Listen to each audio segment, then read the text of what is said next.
I actually played that for like the first like 2 weeks with some people, and like I'll say that's probably like the best advertisement I've ever seen for retail WoW. What? It's just an advertisement. No, well, no, it's like Is there no content or what? no. It's just like, oh wow, this is kind of crap at points. I'm gonna have to elaborate on that. Or hang on.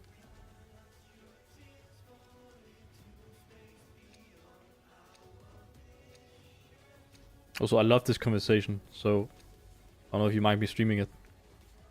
Okay. I'll try and be as best at articulating myself as I can while You- playing Warframe, because Oh, don't worry about that. I did. What do you mean? I literally had a conversation earlier about. We literally had a conversation earlier about how I had difficulty articulating my thoughts. true. Well, or just tell me when it's ready. No, I've already. Oh, so I guess you're right. I started already. You can go. Oh. You can go on with your point. Okay, so yeah, WoW Classic is what we were talking about. Yes, we were talking about WoW Classic. Well, it's okay. So the main thing with WoW Classic is that like, there's obviously like things about it that are cool, but like for example, like I do like the scale, like the more enclosed scale of the world where everything feels like important. Where it's not like you've played like modern WoW expansions, right? Yeah, I have. You know how they are basically like just entire islands. Like you never need to go back to like the old world, like whatever, like old expansion that's content. very- You yeah, just go that's- there if you want to fuck around or whatever. It's very rare occasions where you have to go back. Yeah. So stuff like that is nice, but like, it's just such a massive inconvenience. Like, Yeah, because you have to travel so fucking far all the time. yeah, yes, you have to travel so far. Like, in Classic Realm, mounts are like you get them at level 40, I think. Yeah. And like, it's even like, you know, oh, you get like the OP flying mount where you just skip all like over the content, which I do think. So this is like a side track, but I do think flying mounts in MMOs is like a really interesting discussion point. Oh yeah, definitely. Actually, I had a talk with one of my old friends about this one time, where his point that he wanted to make about that he think was the big problem with flying mounts, and just in general, is that it changes the gameplay in some open worlds to being non-gameplay, because like what you do is that you get on your flying mount, you fly as high as you can, you press the auto walk button, and then you walk away from the PC until you're at your location. Pretty much. Yeah, out of range of all the enemies on the ground. Fuck those guys. But like his Yeah, point was yeah. that he thought there was a problem also with the flying points too, like the automated ones.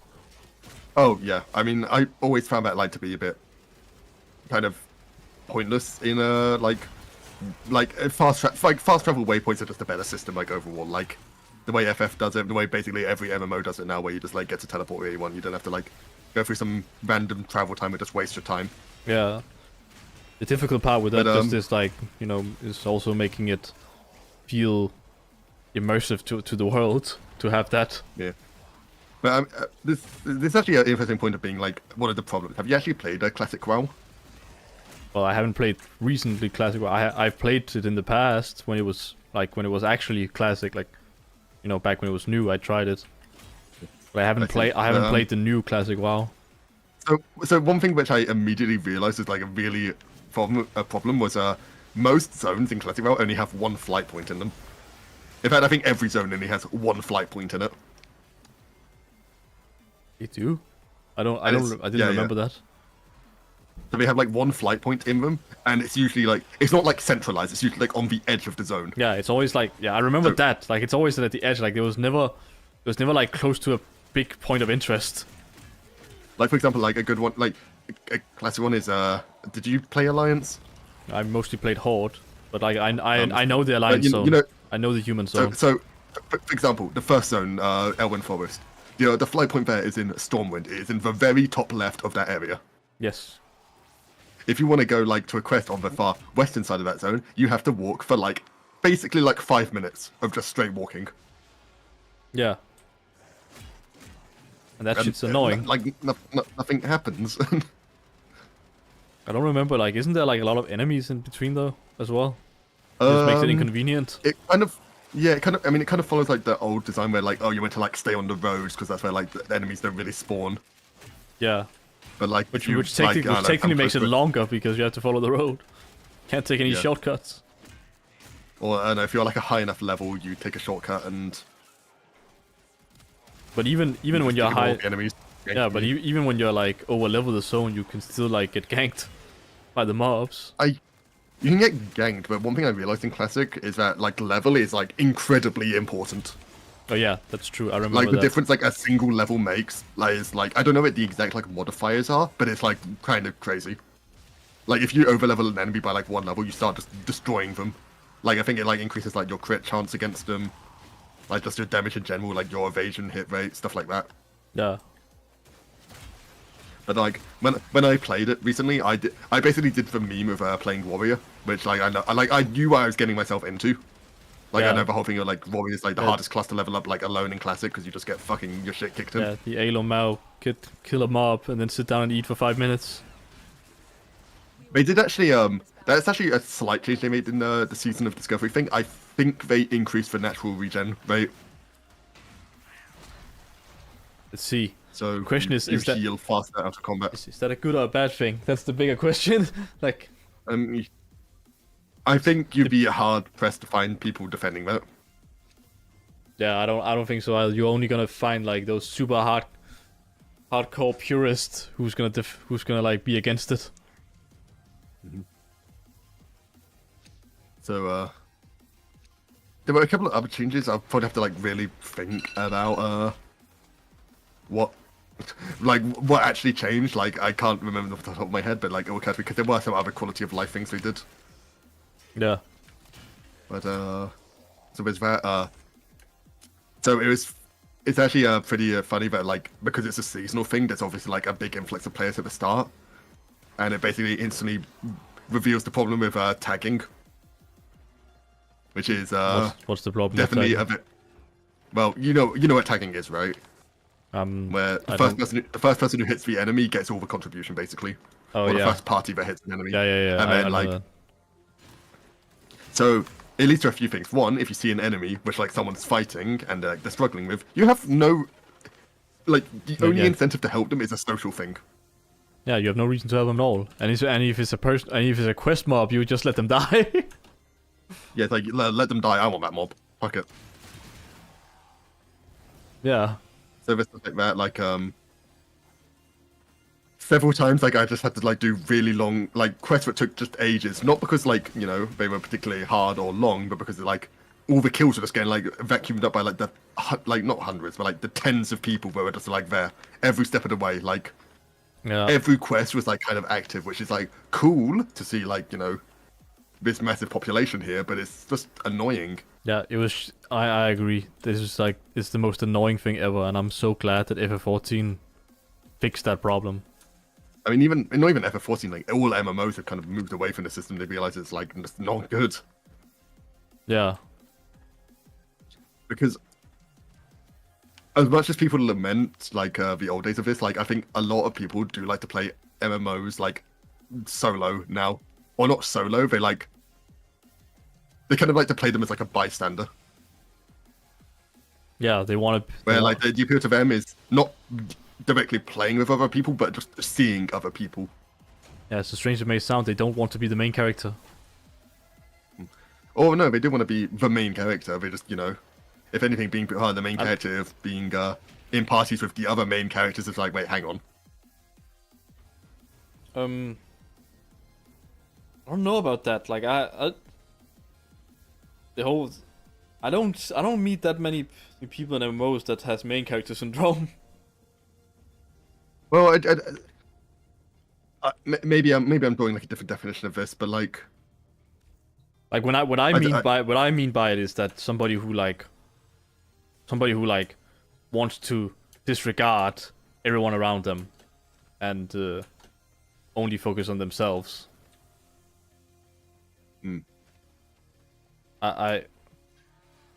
I guess that's a whole discussion in itself. What is main character syndrome in itself? I guess. So that's like a small sidetrack, but yeah.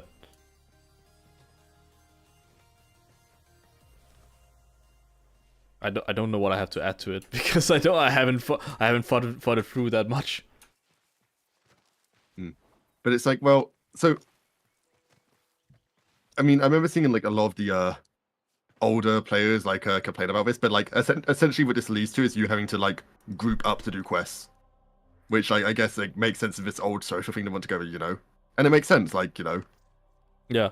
oh yeah, like there's other people around, you play with them to get the rewards, but the problem is almost everything in the game is designed around this. Like there's so many quests which are like they feel like you're just meant to have like several people there to help you, or like a full party of 5. Yeah. Which can become a problem sometimes. Which is also a bit of a problem because like because it is limited to party size, which is 5. If you make like a bigger group, you don't get contribution anymore. What if like a 6th person comes in? Yeah. Now this person's fucked. Yeah. Unless you like split your group up, but then your group's competing with the people you just left, and it's like, well, what? It's very antiquated design. Hmm. Hey, I feel like one second, I need to check the oven. Oh yes. I'll be right back.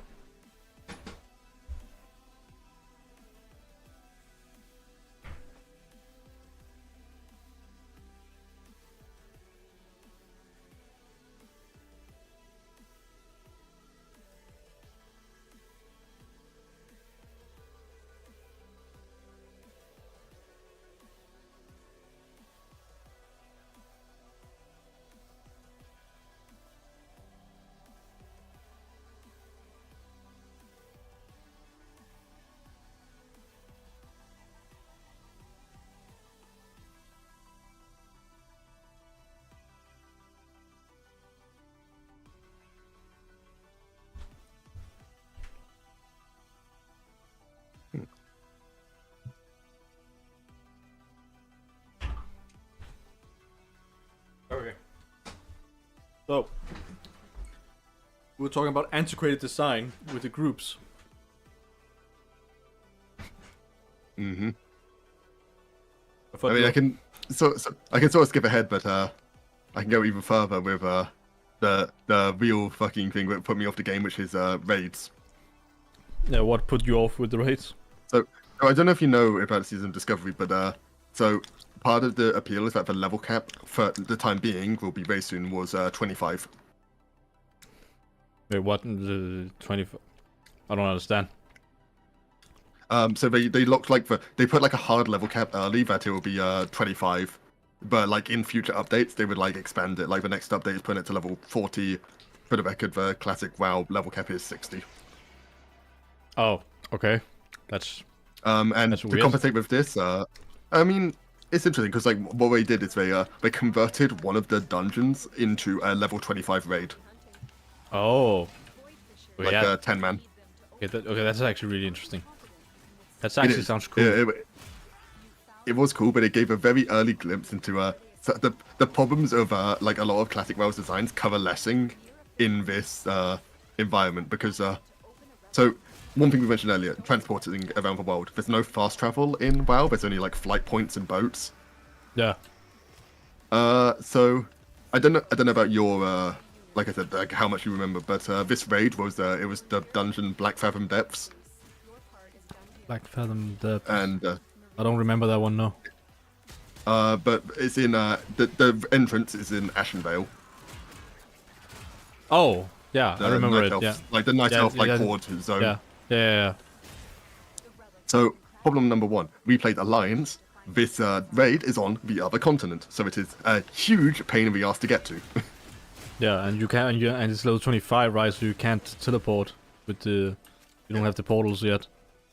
Yeah, we don't have Warlock portals. Actually, I can't remember if you have Warlock. No, you do have Warlock portals at that level, but we didn't have a Warlock Lamau, so you know, classic. Oh.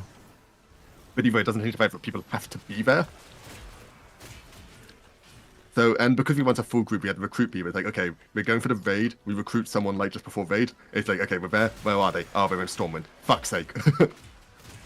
So now we have to wait like literally 15 minutes for them to get to this place. That's like how long it took if you were like going Oh fast.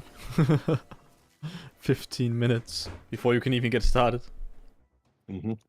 Yeah, then imagine with the 25 man, wait. You have to fucking wait probably an hour or something because everybody needs to collect themselves. But it's more like, you know, if people want to like sign up for the raid, like at least be in like the correct area, like at least be in like the Night Elf city, so you're like as close as possible, not Stormwind, please. Yeah. The other problem with this is that Ashenvale is a PvP zone. Ah, yes, that's the most funny thing. I love watching streams where people have do PvP shit inside dungeons and well, not inside dungeons, but like around dungeon areas. At the entrances, yeah. And like, I mean, I do feel like WoW World PvP is one of those things where it's like it sounds like good on paper until you actually try it and you realize that like it's just ganks. I think it's horrible. Yeah, it is just like you get ganked by like a higher level person. Wow, amazing. Okay, cool. Yeah, so fun. Or like you get outnumbered, you die. Extremely innovative gameplay. Like it's cool to have this threat in the world, I guess, but then it's like, you know, my only world PvP experience is just getting ganked. Like it's just someone high level runs up to you, you die instantly. There's nothing you can do about it. You can't escape them because they have like snares. It's like, well, cool. Yeah. My experience is that it was I did find it pretty cool that it added like a sense of urgency whenever you were like in certain areas. Mm-hmm. For example, I remember as a horde, the first time I got to what's the name of that jungle in the area with where Booty Bay is. Stranglethorn. Yeah. I always like got tense when I got to that area because like I was like, oh shit, this is where people start fighting each other. Like I mean, there's funny stuff. Like I remember because like Booty Bay is like a neutral like city. I remember one of the people I was playing with was telling me that like, oh yeah, some Alliance guy stole his farming spot, so he went there and just got like he paid like a horde to be a hitman for him. Like it's like, hey, can you gank this guy for me? I'll pay you. It's like, oh sure. So like it does lead to like emergent stuff like that, but like as a general like solo player, like just don't do world PvP, don't play on a world PvP server. There's the reason why I became an opt-in, opt-out system in Classic or in retail, because people like me who played on a world PvP server, invested all their time, realized they didn't like it, but were too sunk cost in to like be able to get out of it. Yeah. I don't know if you've actually seen that with like I don't know the last time you played retail was. Oh, that was probably like 3 years ago. Was it BF? Well, it was BFA when they introduced this, so you know. Introduce what exactly? The war mode system where like world PvP servers don't exist anymore, and it's just an opt-in, opt-out system. Oh, I don't remember that. That probably was. Did it happen on release of BFA? I think it did. Oh, then I just don't remember, I guess.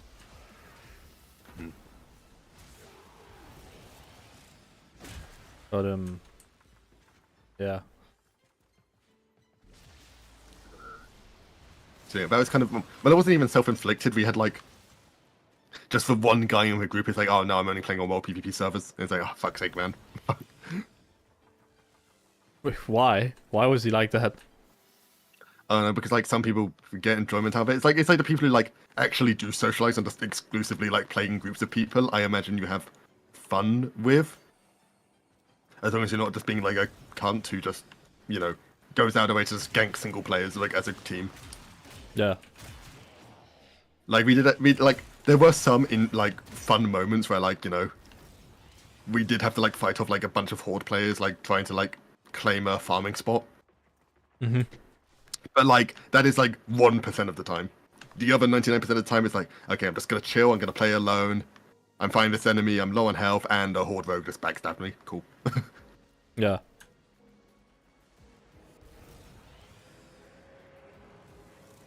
I remember I used to be one of those rogue guys who like I would just go, oh yes, ambush, let's go, ambush, ambush. I mean, yeah, I mean that was cool, but I mean, like I said, I am guilty of that as well. I played on world PvP myself. Like, did you play in Legion? Yes, I did.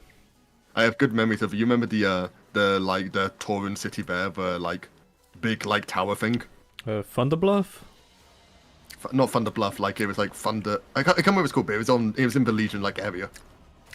Oh. Not the Torun capital, but like their town Yeah. in Legion. Yeah, I know what you're talking about. I don't remember what it's called either. Yeah. It's like I think it's like High Totem or something. I don't know. But yeah, I played like a priest and just mind controlling like random like horde players and just making them jump off the ledge. It's pretty funny.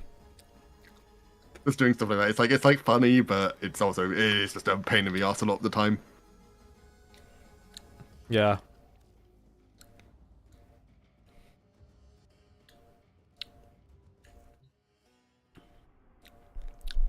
I'm personally not much of a world PvP kind of person. Yeah. Even in DMC and Escape from Tarkov, I find it kind of like, honestly, just dumb. Because like there's no fun factor in it at all. It is pure adrenaline. That's all it is. It's just it only exists there to create a sense of urgency. There's nothing else to it. There's no rewards tied to it either, or anything. Actually no, that's true. So there are some rewards, but like those rewards are like bare bones. Like they barely mean anything. Like you get cool shit from killing other players. It's literally just you kill other players because you want to see the world burn. I mean, it's like I don't. It's the only way I can really think of phrasing this, and I don't want to sound like true up my own ass, but I feel like I have too much like empathy to like enjoy that style of gameplay. Well, I feel bad when in DMC. I feel bad like, when I kill somebody. It's like I could just like murder this random person, but I don't know. I don't think it feels good, and I know when it fucking happens to me, I get fucking annoyed at it. So. I especially feel bad when I loot them and I see how much shit they have on them. I'm like, oh shit, he was loaded with gold and what fucking golden skull or whatever the fuck. But I mean, technically it is an opt-in thing anyway. You are signing up for this, so. Yeah. We received intel that somebody vital to enemy operations is here. Find them. I guess I guess in my opinion though, like in Escape from Tarkov and DMC, I guess my main problem with it is that what ends up happening is that people it becomes a gank fest, right? Is that's like inevitable when in an open world PvP environment, is that people are gonna team up, and then the people who team up, they're always the ones who are gonna have an edge, no matter what. Yeah, of course. I mean, just outgun. Yeah, like solo people. Don't forget the reactant. You need more to open that relic. We cannot let our target know we're here. the dumbest thing is that I think like there was a simple fix to it in Modern Warfare 2 was to just give everybody the stealth vest. Because like the problem in that game was that when people team up, right, what they would do is that they would all go to the shop, like this buying station, and just buy UAVs, just spam UAVs everywhere. So they know where everyone is, right? But the stealth vest, what the stealth vest does is basically cold-blooded perk that basically makes you like invisible to the UAV. Invisible to UAV. Yeah. Like my personal opinion on that is that if you go in solo, I don't know, just make it easier to get the stealth vest. It's so fucking hard to get the stealth vest in that mode.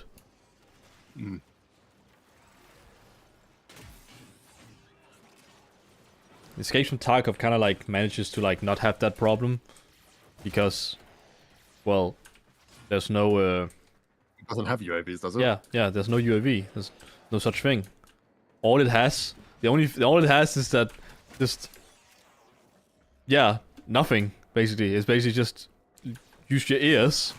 You shoot what you see.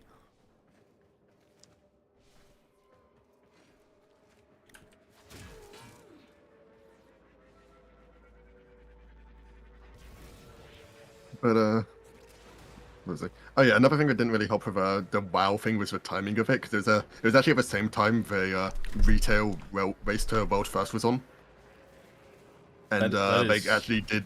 That is so dumb. Oh, it was like around then. I think it was like just afterwards. Still though, that's very bad timing.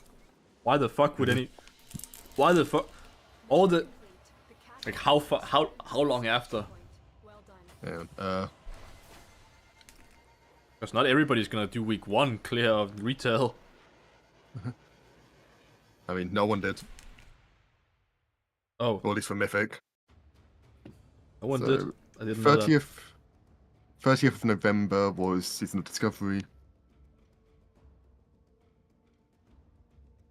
November 14th was the raid. Which means a week up. Fucking hell, yeah, it means like a week afterwards was the Mythic, because I think Mythic's a week after normal launch. Yeah. Oh, I don't know if it's at the same time now. That might be old knowledge. But yeah, the problem is the last or the most recent WoW raid here. I only watched it. I didn't get to play it because I don't play WoW, or I haven't played this WoW expansion at all. Looked really, really good. Like it might be one of like the best raids they've released in a long time. I didn't watch it.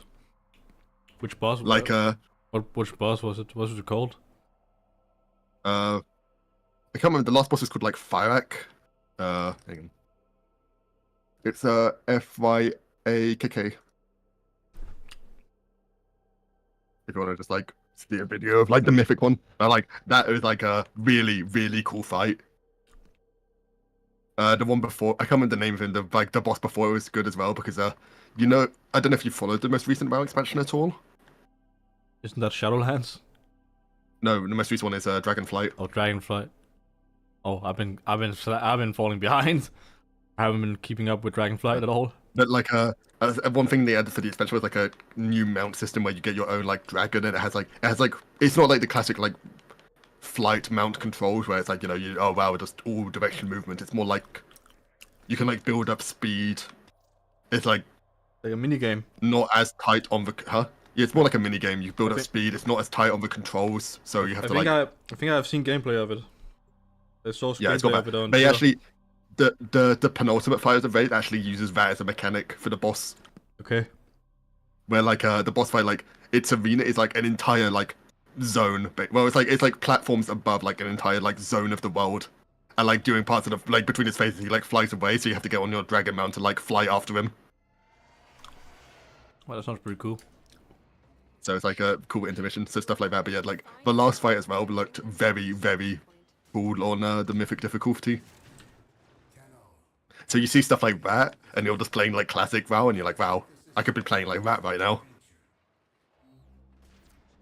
Instead, I'm doing the raids where the boss only has like 2 mechanics. Do you have a matching relic?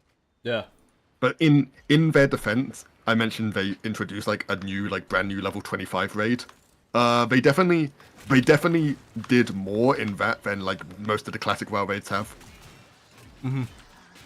Like they definitely went a bit more above and beyond what people would normally expect, like for the stuff you see in like Molten Core or Blackwing Glare. So like there's more stuff mechanically. Like there's more mechanics. The bosses are definitely more interesting. Let me see. I feel like it had like a slight tuning problem where like most of the bosses were pretty easy apart from one of them, which was like really fucking hard. They were what? Like most of the bosses were like really easy apart from one of them, which was easy. really hard. Easy, yeah. And like it was more like it felt like more like a geared DPS check, heal check than like, you know, a hard mechanical fight. Yeah. So it just felt overtuned more than, you know, gear check. well implemented hard difficulty. That was the word I was looking for earlier when we talked about it. Something that I noticed, which was one of my problems with the 14, is that a lot of stuff just felt like gear check. Yeah. It actually it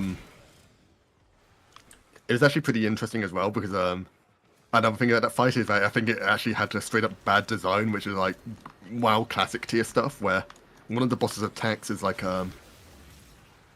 he'll target like a random person for like a chain like lightning attack basically. So it's like, you know, it spreads to like nearby allies. For some reason, this includes like pets and summons. You know those things you can't really like actively control or move. Yeah. Yeah. So you have to dismiss the pet. So you have to like dismiss the pet, or like you just treat it as like another stationary player. Yeah.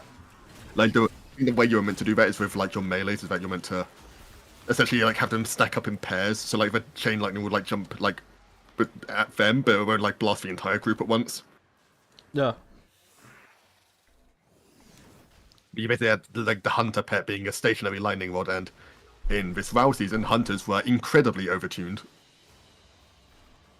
They were like by far the best DPS job. Or role.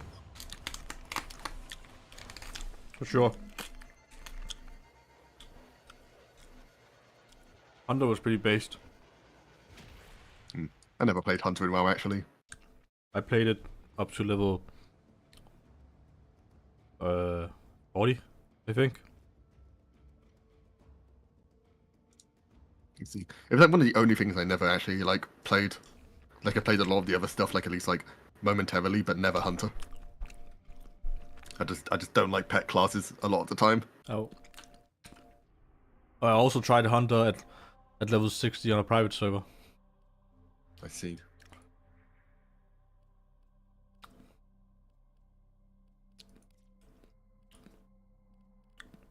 But honestly, the rotation for Hunter was pretty fucking boring. I mean, shoot ammo. Shoot Whoa. arrow. Press the bottom when it procs.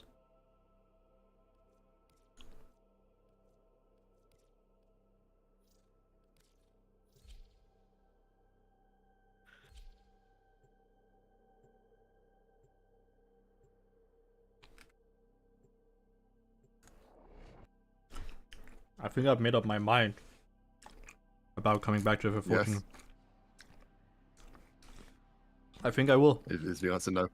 Oh, you will. Yeah, because I got money now. But Since I don't have to worry about But the when? driver's license. Oh, I don't know. Next month? I mean, the current patch is, or like they just released the last part of the story, so It's good timing then. On a capture mission. You must Yeah. find, capture, and extract our I'll come back when I get my paycheck detecting void fissures. at the end of this month. Do you have a matching relic? I mean, I do have the money to do it now. You're near a fissure. I rather want to spend my money once I have my paycheck. You found a target. Capture them quickly before they. uh, The enemies are. honestly, you did take a nice moment to take a big break though, because Want to open that I know a lot of people aren't keen on a lot of the side content for this expansion. mission complete. The captain. That's okay. It can be a new. It's gonna be. I've been taking such a long break that it's gonna be an entirely new experience for me. Activity ahead. Well, not even that. I mean, it's like more all this stuff's gonna be here, and you don't have to like not have nothing during the like filler period, because we didn't have like a open field area like Bosnia or Eureka this expansion. Yeah, that shit sucks. I saw news about that. Actually, apparently that was a big enough of a deal to you make it to mainstream news, mainstream gaming news journalism. What, like the fact that this wasn't a thing, or the fact that they're doing it again? That there wasn't anything. Like I think the headliner was something along the lines of like FF14 players feeling flaccid because of the content being too predictable. I mean, that's always been a thing, but Yeah, it's if just anything, that. that's been kind of one of the strengths of the game, where like you know what to expect. Relic has You can't be disappointed if you know everything, right? find out what's inside. Yeah, I don't know why it made it to the journalists. And I don't know what It's a what fucking triggered it. mainstream game now. I guess that's why. I mean, it's basically like I think the only game that has ever come close to like The taking real- the mantle from WoW. The WoW killer, the real WoW killer. Not- Like it's still not a WoW killer because that game is alive, but like it is the closest anything has ever come to it. I think. Yeah, true. I mean, the real thing is that the WoW killer was WoW itself all along. Yeah. Also, that FF14 follows that thing that I always had the opinion that an MMO needs in order to even be good at all in the first place. Is that the first rule number one for an MMO, if you want it to be successful, it can't be a new IP. Like that's just bottom line. Yeah. It can't be a new IP. if it's a new IP, it might generate some hype, and then it's gonna become free to play later down the line. Ergo Guild Wars.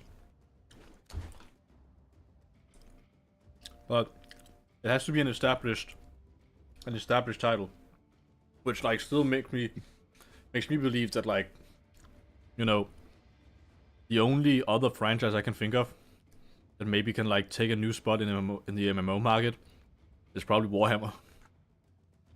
Hmm. It's the problem just is that they haven't. No developer has the courage or the money to invest in that yet. Still. I mean, I wouldn't say it's impossible for like a new IP to be able to do it, but it's obviously like it's such a big investment and risk, and it requires so much like care and attention put into it that Yeah. I mean, part of the reason WoW like was so successful is like because of the law already set by Warcraft earlier, that people had a reason to care about the world. But like, Yeah. you know, if you go into like a new MMO, it's like establishing itself and like no prior like setting or knowledge. It's like a lot of stuff is like, why am I meant to care about this? Yeah. Like, is it gonna be like? And that's why I don't know. that's why I think Warhammer is the only one that can do it.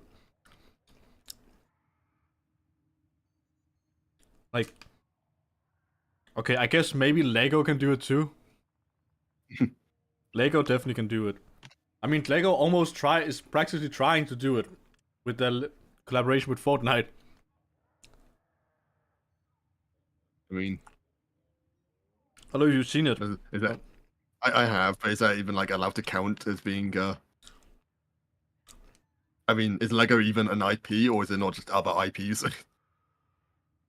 Well, that's the trick, right?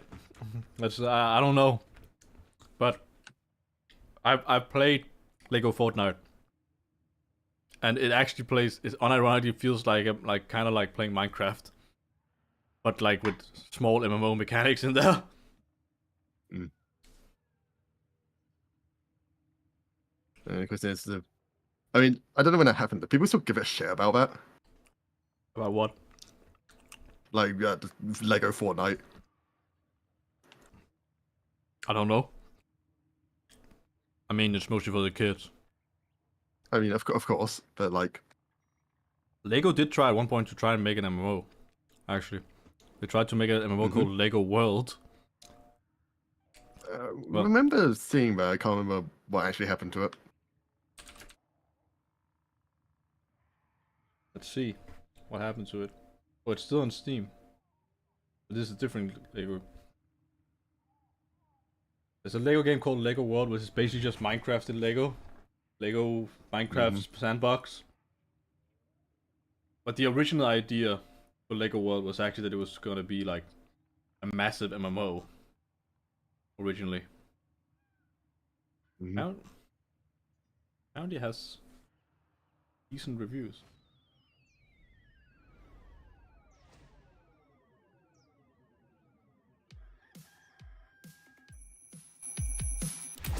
This is Jenny, a chemist who loves when things... I think Lego could do it if they really tried. They have some pretty good like the Lego company's video games studio called TNT. They make pretty decent games. Do they still exist? No, of course they still exist, right? Yeah, TT games still exist. They still make they make pretty much every Lego game. Every game that's Lego it's made by TT Games. I can't remember like the last one they came up with. I remember there was like the big Star Wars one they released like not that many years ago now. Yeah. Lego World also had Lego World had a very big investor though, because it's published by Warner Brothers Studios. Oh yeah. I mean, aren't they owned by Warner Brothers? TT. I don't know. Let me look. Looks like it. Yeah, I think they're owned by. Lego DC supervillains.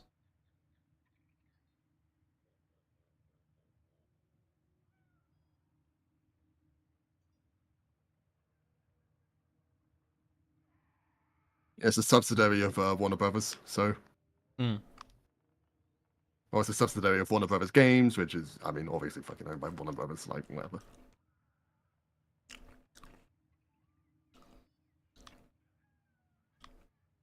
Warner Brothers are so weird. They like. Mm. Have you seen? You seen like the ads for the new Suicide Squad? No. No. So I'm a big Arkham fan. I like Rocksteady games, like the developer Rocksteady. But I got some pretty big concerns about the Suicide Squad game because it seems to be like a shoehorned in live service game. I mean, yeah, it is. Seems to be the current plague of the game industry. Yeah, everything wants to be a live service. I mean, a mix of being a live service and, I mean, just shallow RPG-esque mechanics in general. And by RPG mechanics, I mean, like, just fucking stats on items or whatever. Yeah. Remember Outriders? That was Square Enix, right? Yeah. Yeah. I never saw much about it. I just saw it existed, and then it stopped existing at one point, so that was cool. All I remember was that they really tried to brand themselves as like being similar to Destiny.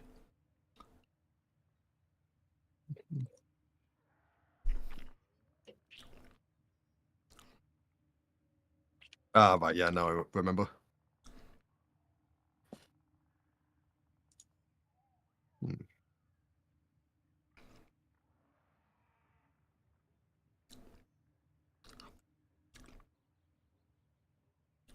It's really sad because like it's another one of those cases where like all the fans of the company or Rocksteady, they're fans because they like single player experiences.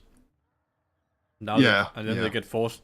Then the company gets forced to make a multiplayer game that nobody asked for. Because like, I'm so convinced that like that game is gonna flop, gonna be so bad. I mean, I see a lot of people just shitting on it after the leak as well, so. Yeah. Well, the weird thing is that Rocksteady actually allowed it to leak on purpose.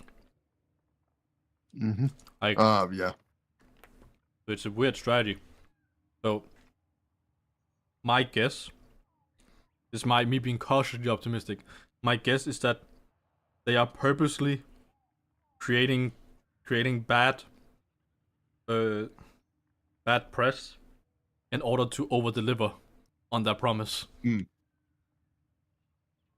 Yeah, because do you know the YouTube channel Skill Up? Yeah. I don't know if you've seen like a recent, like I haven't watched it, but I remember seeing like he uploaded like a video saying like he didn't hate the Suicide Squad game, Okay. which you know, might lead into that because I think everyone kind of like dooming about the game after like the leak stuff came out. It's like, oh man, it looks like just live service garbage as usual. Yeah, I mean the real problem is just the fact that like it's something that nobody asked for. Like the problem isn't necessarily that the game is bad. It's just that nobody asked for that kind of game. And Rocksteady, they do make good games. I mean, they've proven that they can make fucking amazing games with Batman. So, like, they can probably recover it, but like, I don't know. Only reasons why I'm thinking that it's possible they're doing like the bad press thing on purpose is because like I know I'm 100% convinced that Call of Duty does bad press on purpose. Like, I'm 100% convinced that Call of Duty does bad press on purpose, where they make a change that nobody likes. They know nobody will like it, but they don't care. They do it on purpose so they can create good press when they change it. Or when they slightly fix it later down the road. Yeah. I'm like 100% convinced that Call of Duty does that I on mean, purpose. I think that's I can't think of any specific examples off the top of my head, but I know that's a very common strategy where it's like, okay, we want to implement this change where people are probably going to hate it. Okay, let's implement a really bad change and then slightly change it later into the state we want it to launch at, and people will probably like, oh, it's better now. Yeah. Because, you know, in the words of Bungie, the biggest threat to the game isn't whether or not the game, whether or not like the game is bad or good. The biggest threat to the game is apathy towards the game.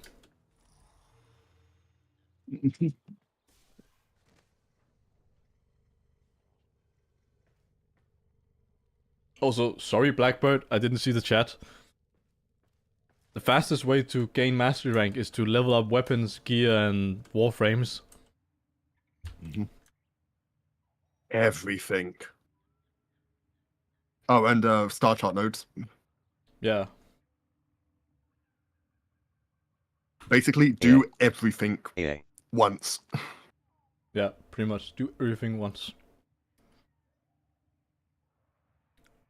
Like you will have to go through like weapons which essentially we dubbed them as mastery rank fodder, which is like a weapon which has no point in you ever wanting to build it, but you level up, get a mastery rank, sell it. Yeah. Also, he mentioned that in Tarkov you have thermals, which I guess, yeah, but everybody has access to thermals though, right? And it's still different to UAV, which Yeah, is literally fucking minimap radar. UAV is borderline wall hack.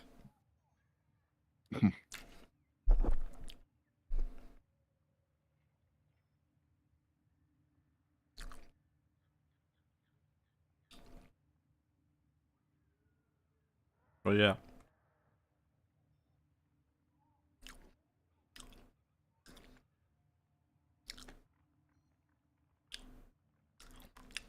Which is, you know, the whole thing about apathy too is why I think that I do legitimately think that the approach to Warframe is gonna be different looking forward. Where like this, they're gonna try and like maybe have updates on a bi-weekly basis. Mm-hmm.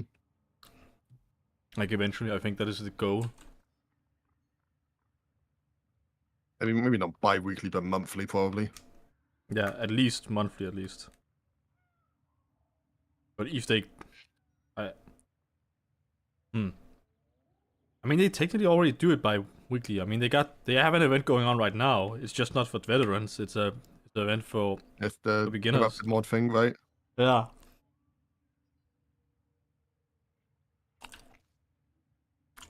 They probably do those and just get duplicates of those, but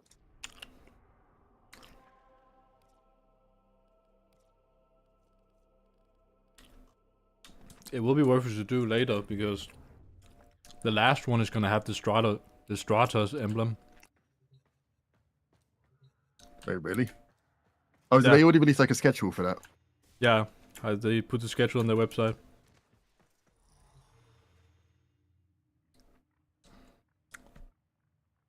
Right, so I have to pretend my Stratos emblem is like leveled at all.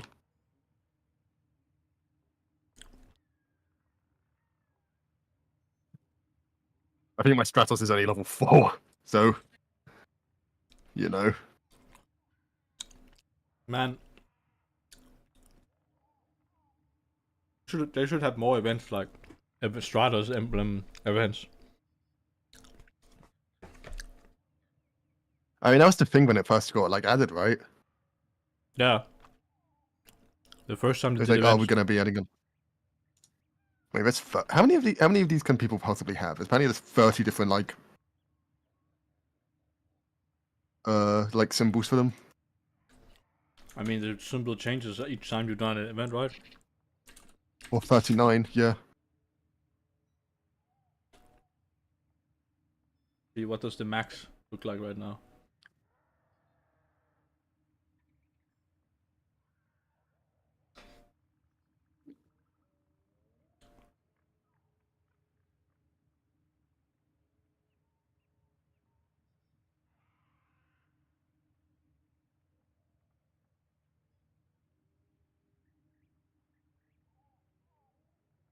Oh, it doesn't even change that much.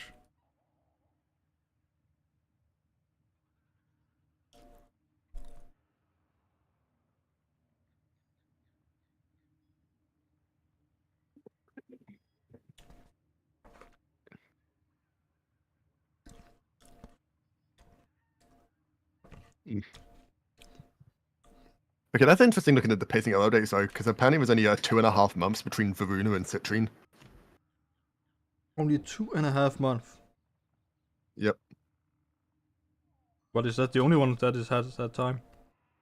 I haven't checked any of it. I just remember those two because I remember them being pretty close, and that's also like, wasn't that like the first, like Varuna, the first real update after Rebecca took over? Oh, I don't know. Hmm.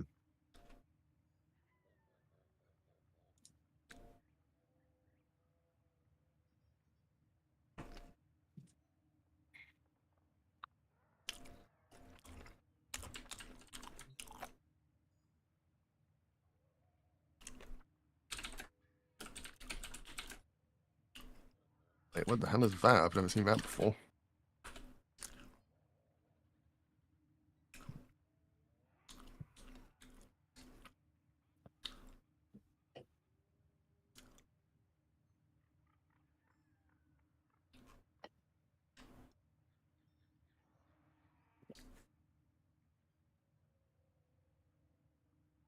I need something to drink. Be right back.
We gotta do the tier list.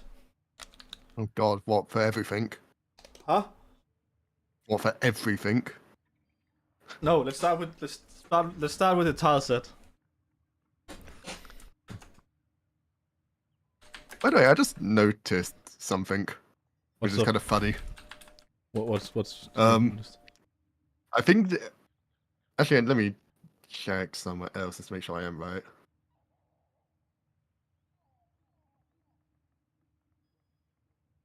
Yeah, they changed the description for Zaku in game. What does it say?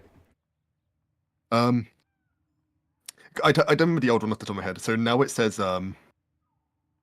broken warframes adrift in the void converge to create Zaku. Together they deal high damage. Zaku provides that of the sum of the whole is greater than of its parts.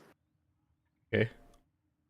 But I can't remember it specifically, but I remember the old description. It started with like the first line was like neither he or she. Oh. Like they leaned really hard into the aspect. It's like, oh yeah, this is the androgynous warframe. Yeah, But it seems they completely got rid of that. gender neutral one. I don't know. I think the new description is way better than that, but I'm shocked they changed that.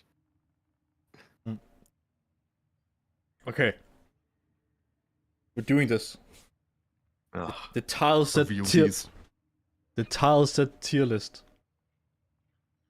Okay, hang on, let me take a glance at this to see what's actually.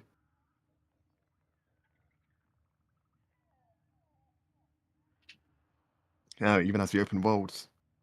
Yeah, so I guess we can start by judging the Cambion drift. Hmm. I personally think B tier. So what do we base this off anyway? Like, especially for the open worlds, I think it becomes very I'm specific. mostly basing it off of how much I like the aesthetic combined with the design. So like by design, I assume you mean like actually playing inside of it. Yeah, actually playing inside of it. The other part is for the Cambion drift specifically. Are we also including isolation vaults? Yes. Okay. Hmm. Do you agree or I disagree? I think it's pretty. I think it's pretty fair. I mean, You give it B tier. it is like a bit. Yeah, it's like okay. So visually, it's obviously very cool and nice. Like it takes the infested aesthetic like more than like the old like ugly shit it used to be. Yeah. And like it's weird that like you can say it looks nice even though it is like literally a fucking planet of just like some infested biomass like evil shit. Yeah. My personal problem with it is a problem that infested design has in general. Just that it's just difficult to navigate around. Yeah, I was exactly gonna say that. Like the only thing I know is that like and this is a problem for the other infested maps as well, is that you just get caught on shit like all the time. Like more than like any other tile set, I think you just kind of get stuck at points. Yeah, and that shit's annoying. So I don't like that. So I guess we're in agreement. But as far as open world go, it's like fine. I don't think Yeah. there's Yeah, the open world design is Like- okay. That's what I think that what puts it in B tier. The rest kind of drags it down. Mhm. Okay. Corpus Gas City. Yeah, I'm gonna be honest. I actually think it's an A tier. I think it's S honestly. I think it's S. I think it's maybe the best tile set in the game. What puts it at S for you? Okay, so first of all, aesthetically very nice. Like even because this is one of the tile sets that got reworked as well. Yeah. Like I was already a big fan of the original Corpus like Gas City for Jupiter. Like I always liked the Corpus aesthetic, but like they took it even further beyond with like the rework. It implements parkour into its systems really well. It while it has elevators, it fixes the elevator problem, especially by just not having doors in them. Like easiest fix in the world. And Yeah. it's only on like one of the starting rooms. And it got no elevators. Oh, well, it does, but like Mhm. it almost it has very few elevators. It has one elevator, and it's like it's like at the start of certain missions, and it doesn't have a door on it, so you can just set it down and just whatever. Okay. But it's got really good navigation. It's got like really good verticality. The like traps as well are like relative like the laser walls you have to like avoid. Yeah. Pretty cool. The spy mission design is really good. Like I can go on about this for ages. I think it's easily the best tile set in the game. Okay, I guess you have me convinced it's S tier then. Corpus Ice Planet. I mean, see, wait, is Ice Planet I've is that Europa or Venus? that's Europa. Oh, it's Europa. I think C tier personally. See. Like it's so. There's a lot of things wrong with this. Like the terrain is horrible. You get Just stuck. started doing the War Within. You get stuck on terrain all the time. Also, nice Blackbird. You got started on the War Within. Good job. You get stuck on stuff all the time, and like the design in general looks so dated because it's so old, right? Like you can literally see some assets are literally just reused resources turned into like vehicles. I don't know if you noticed. Oh yeah. So like, which is it's due to a rework. It's due for a revamp. Long overdue for that. One- Two things that stick out to me immediately about this tile set is one, like I'm gonna bring this up every time. Elevators, like please remove them. They just like any multiplayer games, they just slow down the pace entirely because like you're probably like the first one to make it, and you have to wait for everyone or whatever. Yeah. The other thing I remember is that one extraction. You probably know the one I'm talking about. It's the one where it's like it's really high up and you're meant to go like around to get to it, but Nobody does that. They just yeah, everyone they just tries to like parkour their way up and like usually fails for like several attempts. yeah. That's Also- annoying. I do like the design of like the ice planet on the surface, and I do like conceptually like the idea of like it's like we crashed Corpus old ships. Yeah, but you spend too much time underground usually. Like it's like almost every single time you're in the fucking like cave tunnels. yeah, I think that's the pro. Yeah, I agree with that. Like the problem is that you spend too much time on the ground, because like I wish you spend more time like above ground in it, because like the skybox is fucking cool. Mm-hmm. And it's got the cool gimmick with like the field decay, Yeah. where like Okay. you're meant to start by the shield pylons, but it doesn't feel like that's into play enough. Yeah, that's not really being used either. So now we got the Corpus Outpost. That's the So that's the Venus one. yeah, that's the Venus one. Oh man, I'd say I kind of want to the put it in like C2. I'm torn. Like I think I might be overrating it because of nostalgia, but I mean, okay, here's one thing it does have. It's actually very easy to navigate compared yeah, to the other one. Like you very rarely get confused about where to go there. And like you usually can also always use like speed buffs in there without the fear of like getting stuck on something too often. But it has a lot of elevators. it does have a lot of elevators. Like it's probably the most elevator dense map now. Or it only has like one, doesn't it? But it appears like all the fucking time. Yeah. Is it as good as, okay, let's put it this way. Is it as good as the Cambion Drift? No, it's C. It's also it looks dated as well. Is like another thing. Like it's the second oldest tower set in the game now. So Okay. Okay, here's one that I actually kind of like think is cool, but still goes into C. Corpus ship Archwing. That's like when you infiltrate the Corpus ships on the Archwing. No, that's stated. It's Archwing. Nobody finds Archwing. Well, some people find. I personally don't like Archwing missions. I like Archwing in Railjack, but no, I don't like Archwing missions. I think. This is gonna be like maybe sound like a weird side tangent as like a relation, but the thing I like about this, or like I think the reason I like it is, did you ever play any of the Star Wars like fighter games, like Rogue Squadron? I didn't play them, but Like that I know what you're talking about. Yeah. Like this tile set, it gives me like those vibes really like heavily of like there were like some missions in those where like you go through like some like big fucking Star Destroyer. Yeah. Like this whole idea of like you're like a small spaceship flying through like a big fucking Yeah, and spaceship, like through like the ventilation. I think that's really cool. engineering. I think yeah, I agree. I think that's really cool. But is it as good as the Cambion Drift?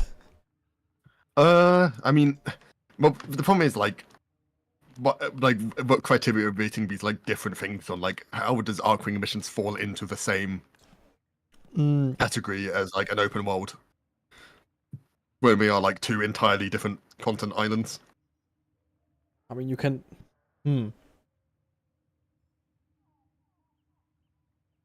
Honestly, I'm just basing it off of like how fun it is to do the mission right now. But also I'd like say, I mean, for like I get for Archwing missions, I prefer the Corpus ship to the like open space one, like easily. should we make a new one and say and oh fuck, Oh god. I'm fucking it up. ABC. Move the D down. No. Fuck. Wait, no, I can just Move change the D down I, twice. I can just change the letter. But our color's gonna be wrong. Okay. Move the D down twice. No, Wait. don't double click it. Down. Now one down. Now down again. Yeah. And B up. There we go. Sorry. Okay. So, I mean, I guess it is cool. Design-wise, the Ark ship missions are cooler than the Corpus Outpost.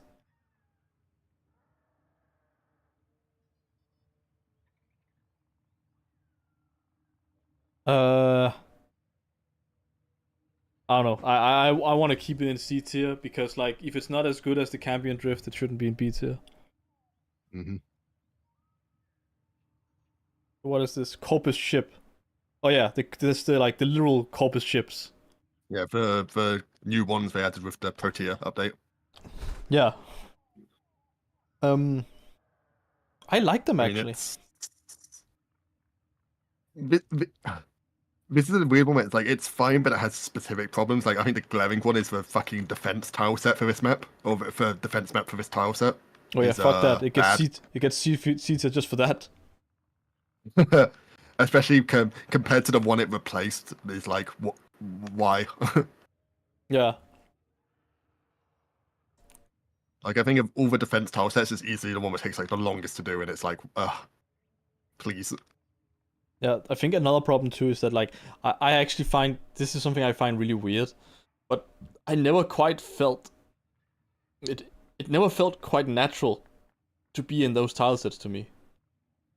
Like Mm. it's something about it just felt extremely artificial. I think it has to do with the fact that like sometimes there's mobs that are like doing stuff in the background and are just ignoring you and you can't touch them.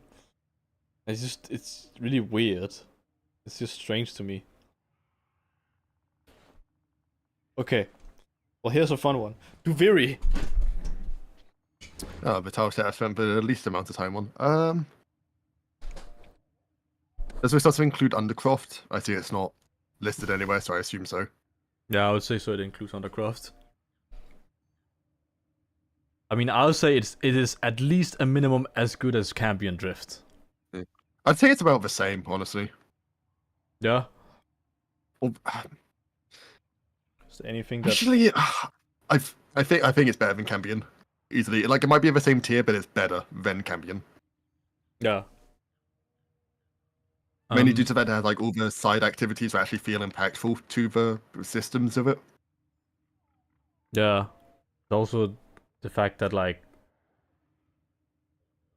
I always felt like navigating in it was way easier than the Cambion Drift. I mean, pretty much it's just. I mean, we haven't put anything in A tier yet, so we might as well put it in A tier. I don't mind it being there. It's. I mean, I'd say it's probably the best of the open worlds from a gameplay perspective. Yeah. The only Okay. problem is like I feel like I mean this is like more complaint about operator or drifter gameplay than that is that it does get pretty samey pretty fast for like the open world part of it. Yeah. But at least it's fast. You don't spend like much time there anyway. Yeah. Unless you're like giga farming, then I mean, well, whatever. Yeah. Well, I guess we're in agreement on that. Okay, free space. I'm very, very biased on this. I actually find the Railjack free space to be really, really well designed. Is this wait, hang on. Is this specifically the Railjack one, or does it also include It's specifically it means Arcwing it's free whenever space? you're free roaming in Railjack. Hmm. Or whenever you're doing a Railjack mission in general, honestly. I guess if that's the criteria of falling it under, then yeah. I think the Railjack set like design is like great in terms of like up even though like it's as formulaic as all the rest missions, right? It still somehow always feels fresh to do. Like I don't know how to explain it. It always feels fresh. And I like that. Okay, I guess when it actually includes the side objectives, yeah, I do feel Yeah. that. yeah. We're near I mean, asteroid. I know it's hard to fuck up space, right? Yeah, like it's kind of hard to fuck up like flying around in space and feeling cool. It takes a lot of effort to fuck that up. Okay, we're near asteroid. I like it a lot, actually. Well, yeah, this Should might I be buy Volt nostalgia, Prime but I set think from it's the like marketplace? it I holds found up. one Still, for is like the main 90 platinum. thing, I think, despite being very like basically ancient, it really holds up still. Yeah, I put it on the same tier as Cambion Drift. Honestly, I think it's a classic. It's just a classic set. I don't really have like any gripes with it at all, but I don't have any like big praises for it. Yeah. Blackbird is asking, should I buy Volt Prime set from the marketplace? Found one like for How like much? 90 platinum. Volt is good. Yeah, he's a good Warframe. If you really want him, go ahead. I'm not gonna. It's your money, man. I'd say 90 platinum isn't like a outrageous amount of price to pay for him. In fact, hang on, let me actually check the market website. Have you told him about that? Yeah, I showed it to him. Okay, yeah. As long as it's not through like trade chat, then yeah. The market prices usually like stay around the same. And actually, when is what's the resurgence rotation? Is he Right. gonna come back soon? Is I don't know. Like Hang what on, came 'cause they back announced- now was Saren and what Atlas and was it Atlas that came back? I don't remember. What's it say on the marketplace? there's from February 1st to the 15th. There's gonna be a last chance rotation, which includes like all of the old ones. I think. Yeah. Or I don't know how that system works. It might include Vault again. We have to wait until then. Who knows? I'm almost MR7. He's almost master rank 7. Nice. Damn. All right, so let's just finish off our thoughts on the Grineer asteroid. Yeah, I just think like every mission type, it works for almost every mission type. Every mission type feels great. Mhm. Doesn't really feel bad in any mission types. I guess it also helps to the fact that there's no boring mission types for it. Like, if I remember correctly, there's no defense, right? There's no No, interception. there is a defense, but it's really rare. It's the one with like the big the defense thing is like the big cylinder in the middle. Oh, right, yeah. That one's not that bad. I don't because even know. I don't the even know if there's any on any. that one is even a good map because it's so open. Like you can Yeah, just it's extremely open. yeah. That's a great tile set, even if it's a defense. I actually want to know if any of those still exist on the star chart though. Let's move. Ah, there is a defense. There's a yeah. There's one on Mercury at least. Yeah. All right. Then there is the Kua Fortress. Honestly, I think. Yeah, I was honestly thinking the same thing because it's almost like it's like the Grineer asteroid, but just better. Like Pretty better, much. I like, better designed. I know it's kind of it's good for like testing out a lot of things as well because like a lot of it is like just corridors, so you get like very good enemy density, especially in like Steel Path. Yeah. So like if you want to test out like I mean it's like basically like the build testing grounds as well because like that one Steel Path like survival mission is like the highest level mission in the game at like base level. So Yeah. Yeah, I'm in totally agreement. I like it a lot. Looks nice. I like the kind of like the imperial aesthetic it has with like all the like banners and stuff. Yeah. Also likes the music. The music is pretty cool. Yeah. And I mean I like while I don't do it much, I do like Kuva survival as like a gimmick for survival. Yeah. Just like, you know, survival but like using as little life support as possible is Yeah. I also like the fact that they put up the traps and stuff around each tile set. Oh yeah, but like the mines and the arca. No, it doesn't have the electric traps. They come with the turrets, right? Yeah. Okay. Grineer Forest.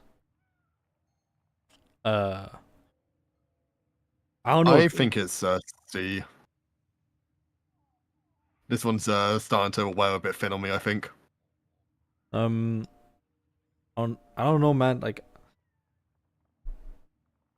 I at least like it more than the other. It's C tier, but like it's high C tier in my opinion, because it's not as bad as some as the Corpus ones. You can actually remind you, we're gonna do like a left to right thing on this.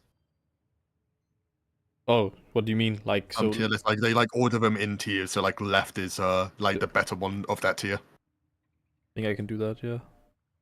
Okay. So move that all the way to left. I think Yeah. put you still have to make some adjustments there. Like put Corpus Ship next to it. Corpus ship. There it is. I think that's the next best one. I don't know what you feel about those last three. You can order them however you want. I think Corpus Arquine is slightly better. Better than the other two. Yeah. Also, then that means I would put Freeze Railjack Space Above the Vivi. Yeah. I put Asteroid above the Vivi as well, actually. Yeah, I agree. That's preference. I agree with that. Honestly, I personally put it above Free Space as well, but that's my opinion. Let's discuss that then. Why that is? Well, this is kind of just like I don't think there's much to discuss here because it is literally like, oh, one's a railjack mission, one's a grounded mission. They're very different. But I think I mean like the Kuva Fortress being the I was thinking like in terms of design, like it can also be like maybe certain part of the design philosophy is just like better in terms of like gives a better flow. and I think Kuva Fortress is kind of like the epitome of Grineer fighting Warframe, which to a lot of people is Warframe. Because it's like the least gimmicky type. Yeah, I guess so. I mean, I guess it's also like more. It has more design ideas inside of it compared to Free Space. Because Free Space has a lot of samey missions. There's not that many variables in Free Space. I guess we can put in front. Okay. Well, Grineer Galleon. Same as Asteroid, pretty much. Yeah, it's a classic. Which one is better though, Asteroid or Galleon? I'd honestly say I think I slightly lean more towards Asteroid, but ever so slightly. No, I agree with it. I My thing that makes me agree with that is because of the defense section in Grineer Asteroid. It's just better. I guess it's slightly better than the. I mean, for Grineer, They have the mobile defense one in Galleon one isn't that bad. Nah, I don't like it. Yeah, I mean it's not that bad. I mean it's like Hydroid PTSD. So Yeah. Hydroid Hydron. Yeah. This one I don't really want to discuss. Grineer defense. This is. It this looks is the one. nice though. No, it's the Warriors. Warriors. And Nobody likes everything it. that isn't the Arcwing segments are like cool. Okay, we can maybe put it. I Okay, didn't yeah, give okay, it a low. okay, yeah, I do agree. It is actually, it has a lot of very cool design ideas actually. I So mean, this tile set is okay. So if this did not have the underwater Arcwing segments, this would be like B almost A tier, I think. I'm not sure I fully agree with that. I don't know, I actually I have like good memories of this tile set as well because early in the boomer days of Warframe, back when they were only like, I think the most recent tile set was like the Ice Planet. I think like an underwater one like that was what I wanted to really like see next. I thought it would be like as in like an underwater like lab. I'll say like, or base it tile. is definitely better than the Corpus ship in terms of this in terms of design. I'll give it that. And the fact it's like, it like in design, it also shows like the real like, I mean, it's like the Grineer like cloning labs. Like it's kind of like the most essential part of their like identity. Yeah. Yeah, true. It is pretty integral, and it is true to the whole thing. I guess it Also, though I goes like- into C tier. I like Till Rigor's Okay, voice so- acting. We'll reserve D tier for things that are like completely undisputed then. So Grineer Settlement. I actually like the Grineer Settlement. I actually consider it better than the Grineer Seal Hab. I'd probably put it lower myself, but I can understand arguments either way. To me, it's basically, I mean, it basically just feels like Corpus Outpost, but Grineer and Desert. Yeah. Maybe like a little bit more cooler because it uses a lot of like these like ruins Yeah, architecturally. my thing about it is that it's is mainly because it's much easier to navigate than the Grineer Sea Labs. Yeah, So, it's like open. it's more open. There's less chance of you getting confused about where to go. And but I don't know if you know what I'm talking off the top of my head. There is that like that one room though, like that really small one where it's just like a load of walkways in like a fucking clusterfuck, where like you walk through and even like the waypoint just goes like apeshit. I don't know which room you're talking about actually. Oh, I'd have to find a specific example. I might just like spam this mission type until I see it, but okay.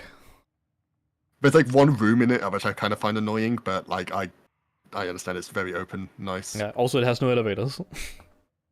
Yeah, true that, but it's above the Corpus ones. Yeah. Or Corpus ones, but the ship. Yeah.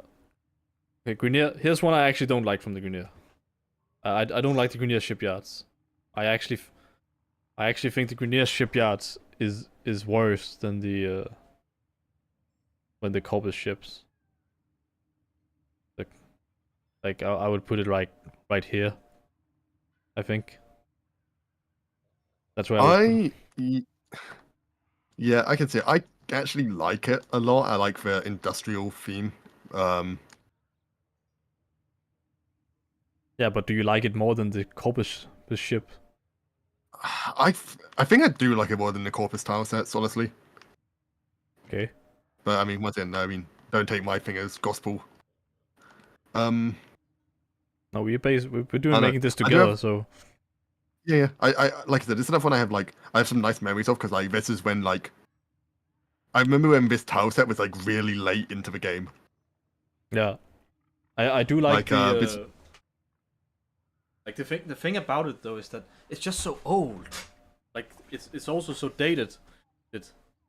And there's like Mhm. but I guess like it holds up pretty well now that you mention it, because that's the thing about the problem with the Corpus ship is that things look dated, more dated on the Corpus ships than they do on the Grineer for some reason. Mhm. And I'm not quite sure why. I think it has to do with the I mean, fact it's that 'cause, like, the assets gets the old reused. like I mean, yeah, like the Corpus ones were like a lot more reused assets. Yeah. Like the old ships were like very like boxy and kind of samey. So Yeah. I can at least understand it on that aspect. Okay. Well, actually, fuck it. We're putting it above the Grineer Sea Labs. Okay, I can take that actually. I think I like it more than Sea Lab. Yeah. Speaking of Corpus ship though, Yeah. This one goes in detail. just- This is yeah, this is literally the worst of both worlds. like this.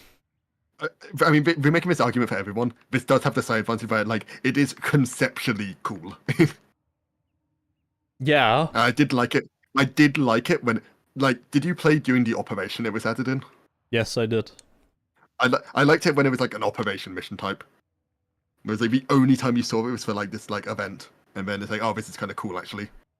Honestly, even then I didn't like it. Like, it was cool the first time, but like there's so many things, like you get so easily lost in it, and it's so jarring to go inside the ships too.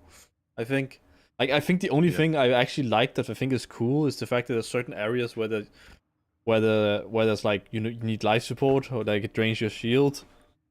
I think that was underplayed. They should have done that more often. I think the biggest flaw in this and why it's probably like the worst tile set to play on is just like the amount of shit you can get caught on this tile set is like unreal. Yeah, and also that one vent that still blows you down for no reason. Like it makes no sense. and also the fact that it's based off the old Corpus ship, so like the assets are still outdated and it just looks ugly. But And this is like a tile set where like there's rooms on it I do like, but there's a lot of rooms I just really hate on it. yeah, so this is an L for the infested and the Corpus. It's the what? Yeah, but that specifically is probably the worst tile set in the game. But Obvalis, on the other hand, I honestly will put in S tier. I think Yeah, Obvalis is a much better open world than Plains of Eidolon, and much better than Cambion Drift. I agree. I have two problems with it though. Go ahead. which is one, I don't like how it looks post New War. Okay. I wish like we could return to the old style where like there was no like none of the sentient runes everywhere, like where a lot of the snow is like now melted. Yeah, I do agree with that. But that's more of an aesthetic thing. Other than that, though, like design-wise, it is like incredibly well designed. Like it's just well made. Yeah, I do have a slight problem where I wish like this is like more of the game's design. I wish the interior maps were used a bit more because like the only one that really gets used is the I can't remember the name, but it's like the lab where like the Prophet Taker orb like sits on top of.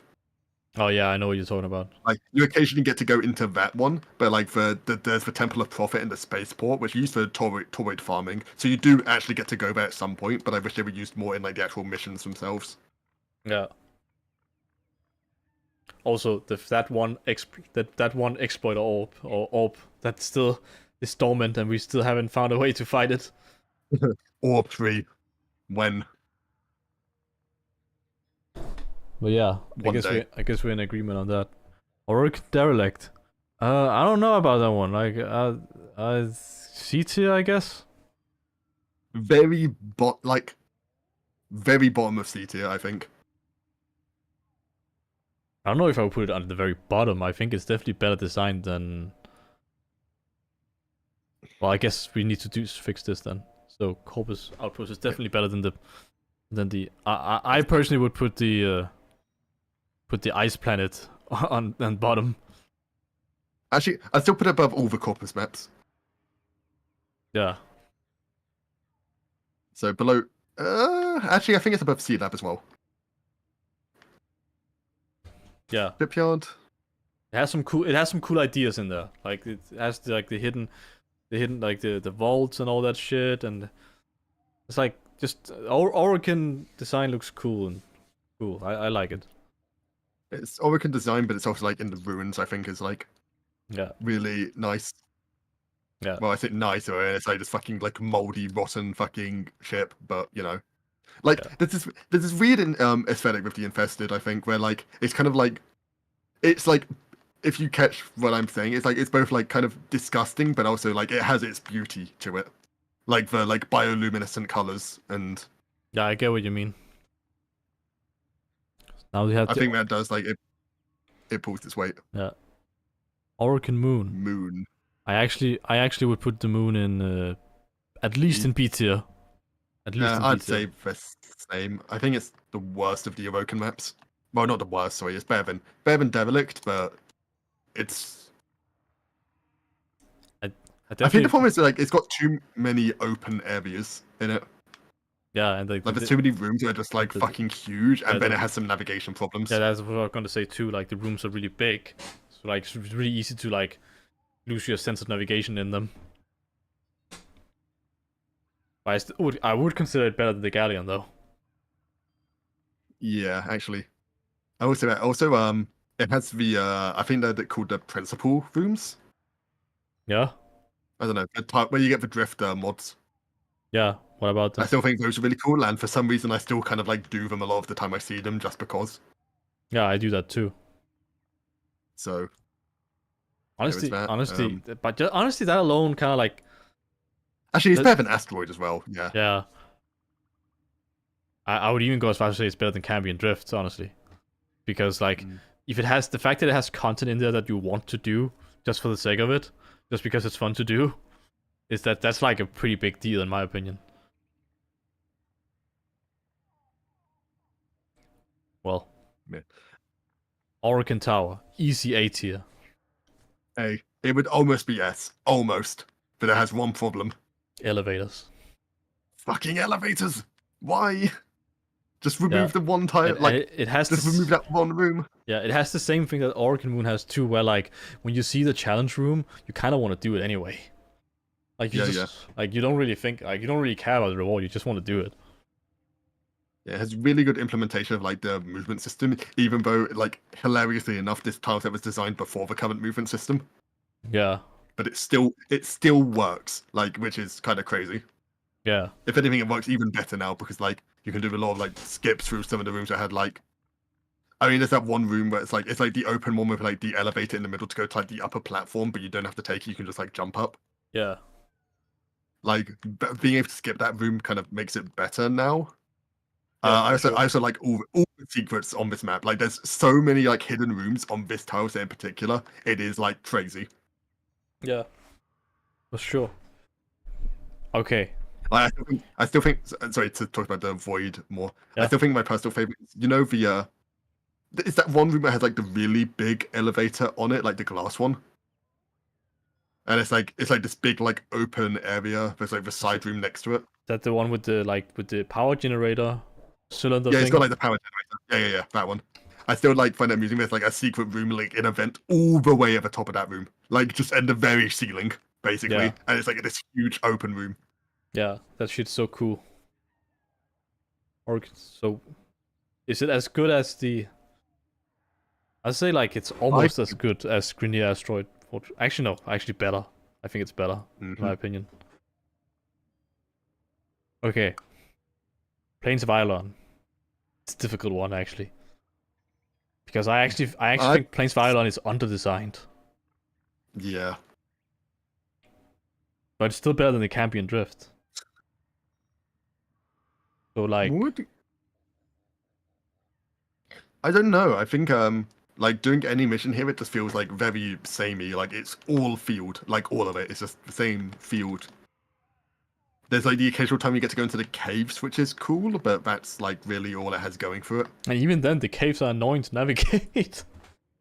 Mm. I would personally set it like here. That's where I would put it. Because like so much of it was their first open world, so much of it is under-designed, and the few things that has interesting design are just annoying to do. Pretty much. And it also has like the worst, the bounties kind of suck. yeah, like it has like it has like so many objectives that you actively have to build yourself around trying to make go faster. Mm-hmm. I mean, did they remove the being able to switch teleport with the like the drone thing you have to escort? Oh no, they embraced it. Like you can still do it. They even did so that the drone will try to like go into the port, try to go into the Nova portal. Yeah, I know it's good with an port, but I thought they removed the fact you could switch teleport with Loki. No, they didn't do that. No. I wonder why I wasn't seeing people run that on or like recommending Yeah. that as a Plague Star build, but Yeah. But why is it better than Cambion Drift though? That's the I guess. like I said, I think Cambion Drift is better. Yeah. Okay. Let's say that then. Cambion Drift is better. Okay. Sentient Murex. That. That's a tough one. Yeah, rarest tile set in the game. Yeah. I don't know. I will say, aesthetically, it is very cool. Like, it is one of my favorites just because the whole like the aesthetic alone temple. puts it in B tier minimum, in my opinion. Minimum. Like, this one's just really hard to rate because you don't go there enough. Yeah. I mean, okay. Let's think of it this way. It has the same things as the Grineer Asteroid Fortress. It has all the traps. It has like a very unique aesthetic that is like specific to the faction it belongs to. It also has like, well, really interesting like environmental storytelling, with like it shows how the sentients are created with the fucking black goo shit. Mm-hmm. So I would say like it is at least on par with the Grineer Asteroid Fortress. Because it has a lot of the same elements as that. Mm-hmm. I don't know if I would put it. I wouldn't say it is as good as the Green Asteroid though, because I mean, I think. Go ahead. Go on. I was just gonna say that it doesn't have as many variety in traps as the Green Asteroid Fortress does. I mean, I was gonna go further and say I think another thing that, like, I don't know if this is part of the criteria, but the enemy variety is also lacking for Sentient. Yeah, for sure. Like, I don't really enjoy fighting the Sentients that much, but like, I mean, that's part of the reason why I do like it, is that you see it so rarely that I it's like, oh yeah, this exists. I want to put it below Duviri because Duviri has way more enemy variety, thanks to the Undercraft. Okay, well, that's all there is to say about that, I guess, because you don't see it that often. Saruman 10. I honestly think S tier for Saruman 10. on Yeah, it. yes. Like, the elevator, the only elevator is the extraction point. There's literally secrets everywhere. The music is cool. The environment is cool. The environmental storytelling is cool. The only bad thing about Saruman 10 is the fact that the faction, they literally look like deadpan characters, all of them. Yeah. I mean, I think that's meant to be part of the point, but, you know. Yeah, but I still found it weird. Um... I also say this is more on like the gameplay front, but I do like how it integrates operator gameplay in like a very natural way as well. With the Threx enemies. Yeah. Like them being able to like push you out of or into operator mode makes you think more about your operator build, which is something you don't really have to do like ever. Yeah. For sure. But I mean, you basically covered all the fronts. Like this, it's just nice. It looks great. The aesthetic, like the atmosphere and the aesthetics, cool. Yeah. It's basically what the infested ship wishes it was. Yep. Okay. Here comes the tough one. Oh wait, we got Saruman 10 is easily the best out of. I would say Yeah. this is how I see it.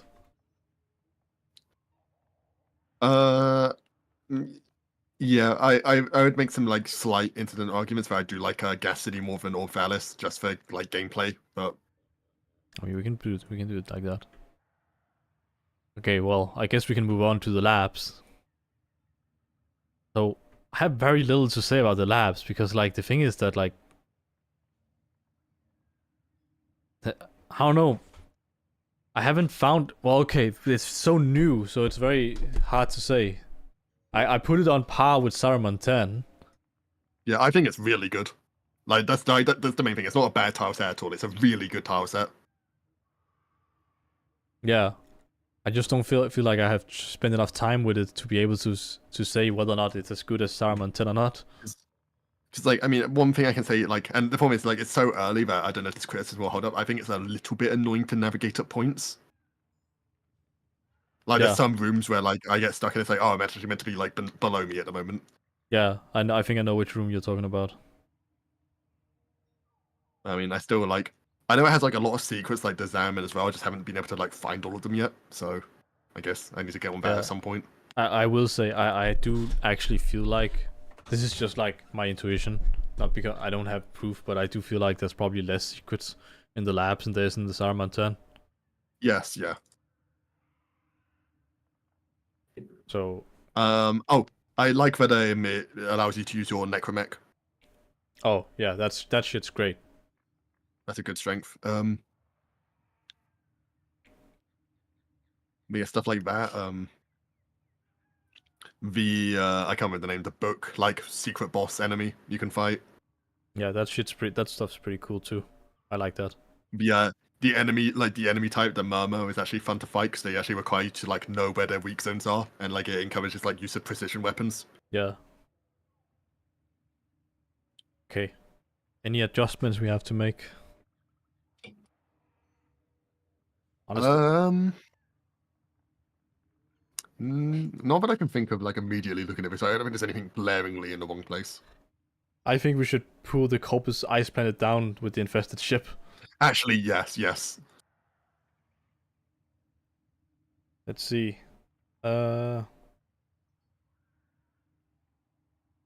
Also, I think the Grineer settlement is better than the Grineer forest. Oh yeah, actually. I mean, I think the shipyard's better than the forest too. Actually, Yeah. I think the Derelict's better. Actually, yeah, Derelict's better than forest too. Sea Lab can stay down there because it has the arc ring thing. Yeah. I think the only one was getting a bit. Actually, I think the only one we're underrating a bit too much. I think is the regular Corpus ship now. Like it definitely has like some problems, but I don't think it's like. I don't think it should be that low. I think it should be. I think it should be above Forest as well, actually, Yeah, I agree. but below Derelict. Something like that.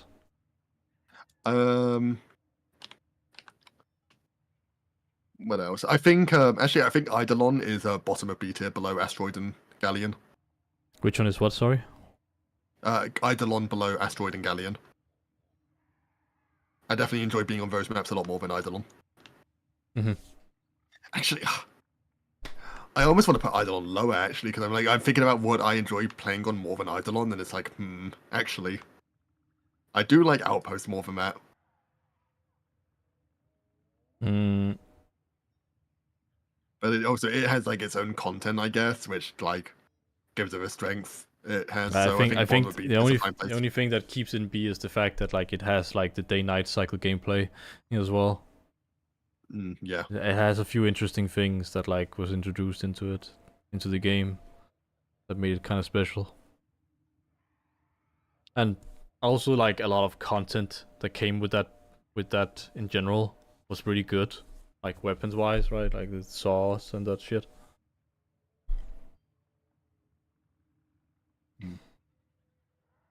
Okay. I guess that's it then.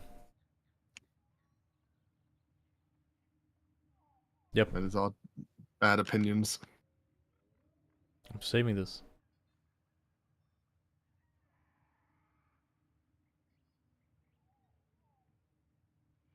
There you go, guys.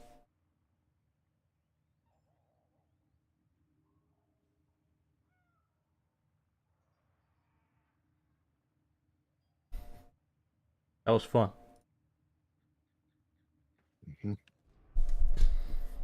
Not now, but what's next? Void traces. Oh no. Actually, no, let me check how much I have. I'm almost capped, so I guess I'm fine.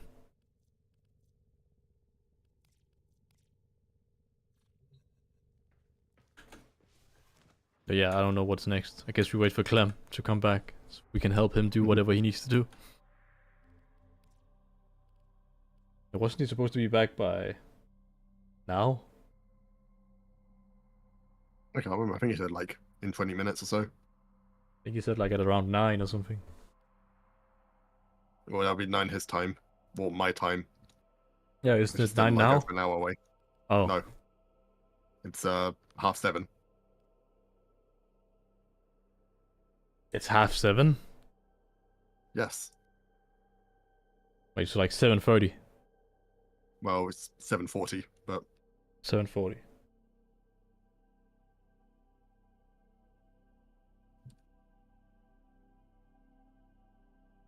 Oh, right. That makes sense. Because here right now it's like 20:40.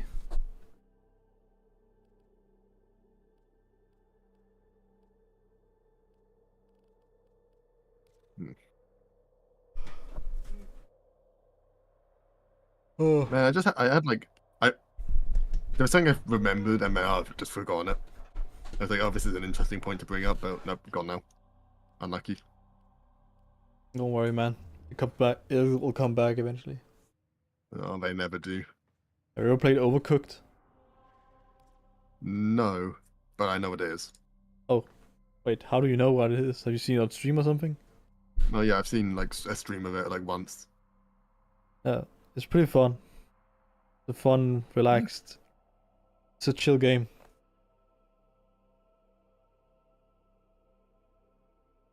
I played it with Mika here earlier. Not Yeah, not I know. our Mika, but yeah. My Mika. Oh my god, there's too many.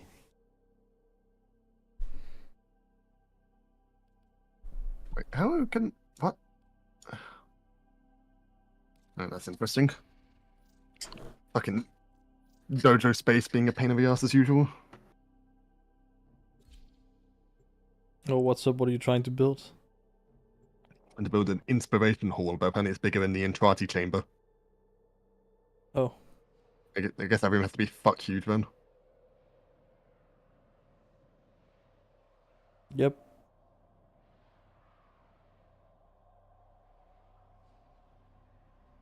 Where's the lamb sauce?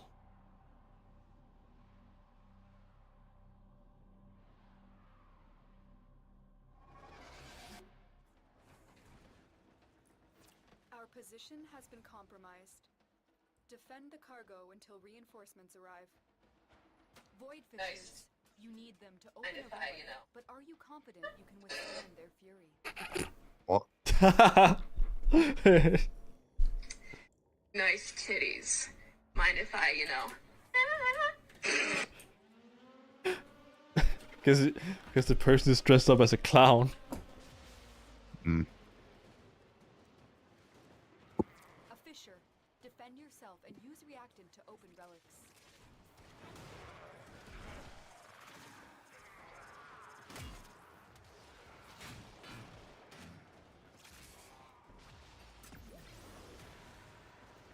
The enemies are dropping reactant.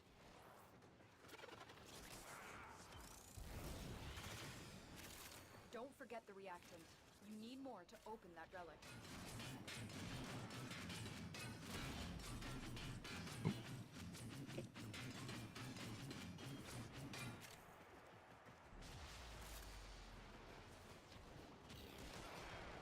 That feel when you want to get the Incarnum weapon, but then the game says you need Duviri resources. Yeah. That's how I feel about that.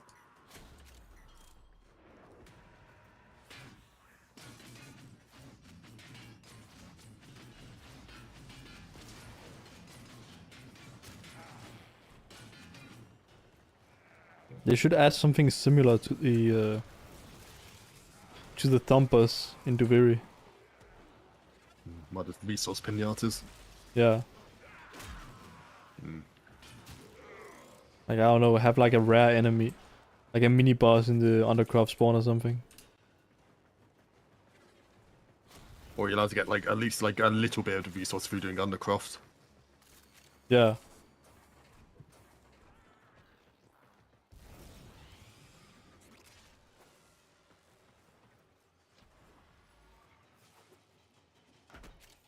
Oh, reminds me, I need to do circuit.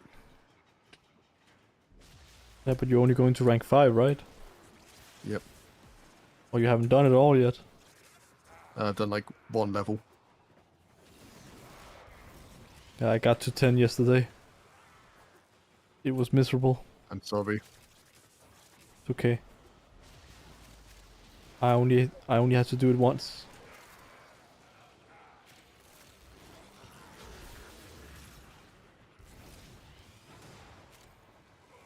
But then now I can get the Toxicist Incarnum and the Finish your mission Torrid and find Incarnum. what's inside.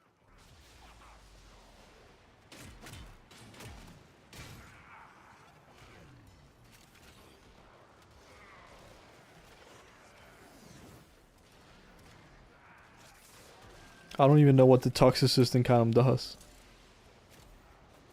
I just got told it was good, allegedly. Oh, that's annoying. What, you got I've recovered I've recovered an elite night with weekly. I've opened one of each year with relic, and I'm at 3 out of 4. Ready. Unless you That sucks. It doesn't tell me which ones. It doesn't. Oh. Yeah, I had the same problem at one point. I get the feeling it's probably miso.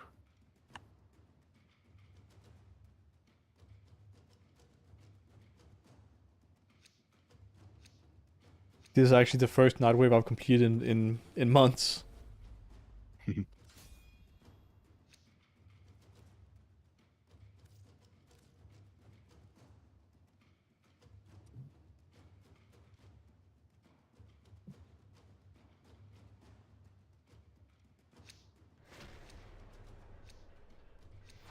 continue to defend, you will be rewarded for your bravery.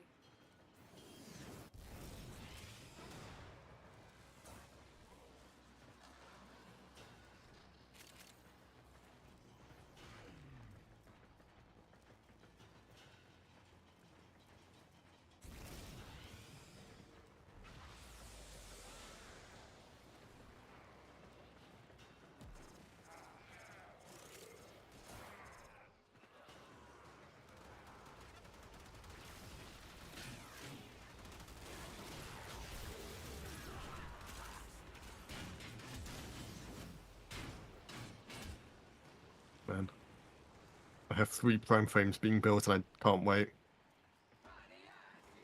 Don't do it. Don't rush him. I'm not going to. Oh, But I would have. now I. Oh. But now I just don't want to do anything else. No, I know that feel. Have you done the night wave? What? Like, have you finished Finished night wave? it? No.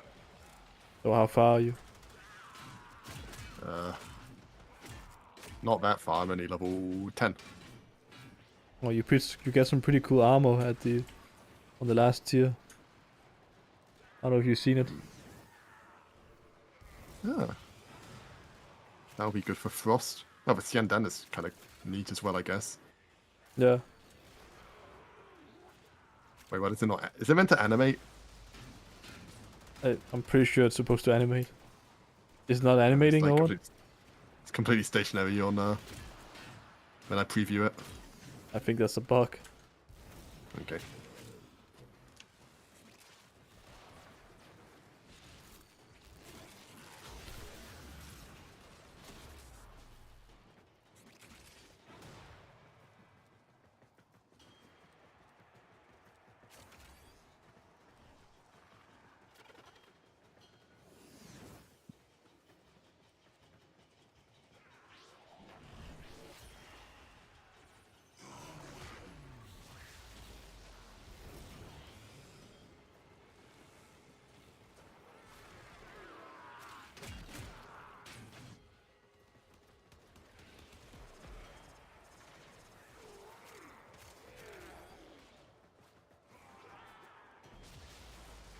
So I only just because I haven't played them or haven't, I only just found out yesterday that Calavo doesn't have shields. Yeah, he doesn't have any shields. And does that like play around him? I assume he's tanky enough to just live. Finish your mission and we'll take a look inside. He's tanky enough to live in Steel Path. I don't think he's tanky enough to survive. Is there anything that's equivalent of the FO boss? I mean, how does it work? I assume he has like lifesteal on one of his abilities. No, he can heal himself with with one of his abilities. Is that the one that also can damage him if there's no enemies nearby? Yes. Ah. He's very, very ad reliant. If there's no ads, he's kind of fucked. And I see you can also, or you also probably run Grace on him, right? Yeah, I do. I use Grace and Energize, I think.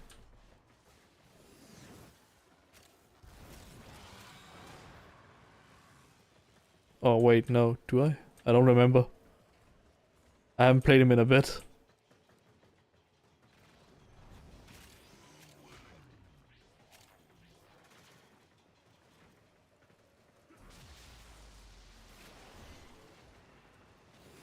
So it's a weird that I kind of want to get Corvex just for its passive.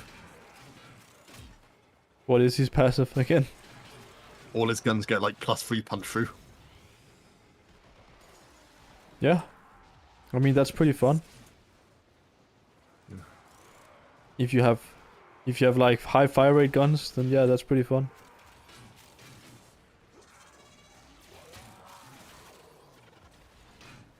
By the way, you know when we last did Netflix Tales, we got that melee crescendo mod. Yeah. Have you seen, or Arcane? Have you seen how expensive that is? it's No. What? Is it really like that 90. It's like 90 plat on the market for one. What the fuck? No way. I gotta sell me some of those. But you probably only have one, so it is a legendary Arcane from a weekly locked thing. Reinforcements available. Does it only drop there? Leave now or continue Yeah. fighting. Oh.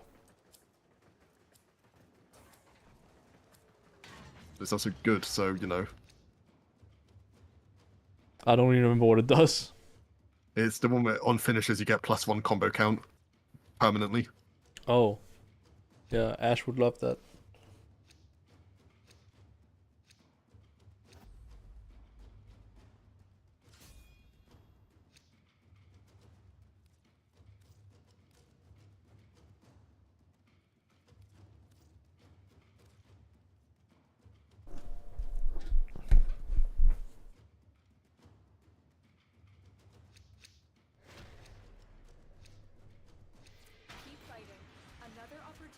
to extract will appear soon.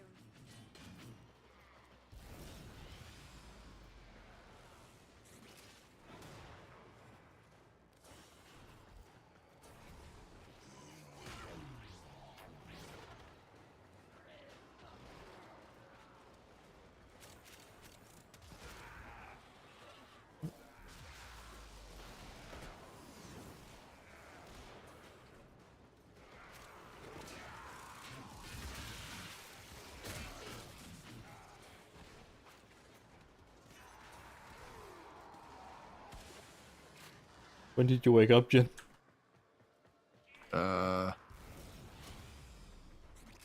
Like 2 my time. Oh, okay. I thought you woke up way later. Oh no. I had the weirdest fucking dream this morning. I dreamt I was getting attacked by a bear. And then I got saved by a bear. I see. Very weird. And for some reason, my brain was like convinced it was taking place in the Final Fantasy XIV universe. Like nothing really like indicated that it was that. It's just that it's just kind of like I accepted that that was where it was taking place.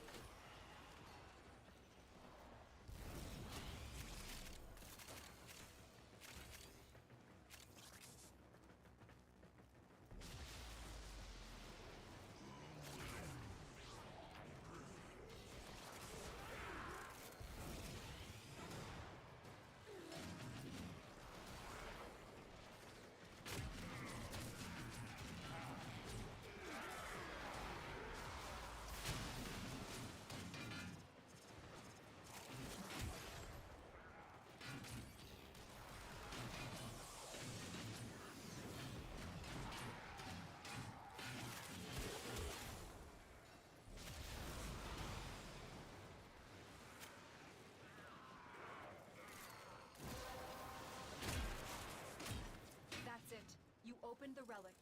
Finish your mission and we'll take a look inside. What are you doing currently? Farming traces. I see. But for what? The Gauss weapons or? Yeah, the Gauss blueprints. Not blueprints, the Gauss... just the Gauss pass in component general. weapons. Yeah. Oh yeah, you need you still probably need the Radiant uncommons. Yeah. And I do want to get the Assaultra. I want to get that There's no too. way that weapon isn't like busted. It's- You never know. it's actually an improvement of an already considered like top tier weapon, so But it's I didn't know it was a top tier weapon. or the normal Assaultra. Yeah. Yeah, it's like really, really good. But almost nobody uses it. You sure? I never see it in public. I mean, it used to be really popular. I mean, Incarnate have kind of taken the front row now, but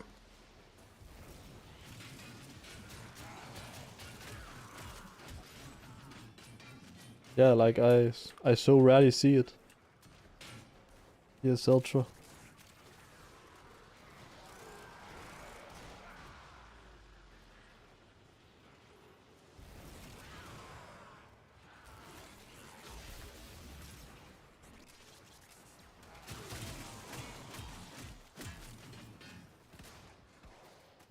I think it's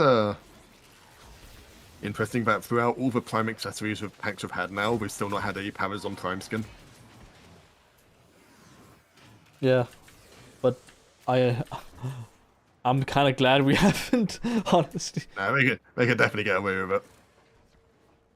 But yeah, I know that they can get away with it. I mean, they gotten away with fucking loading screen Prime.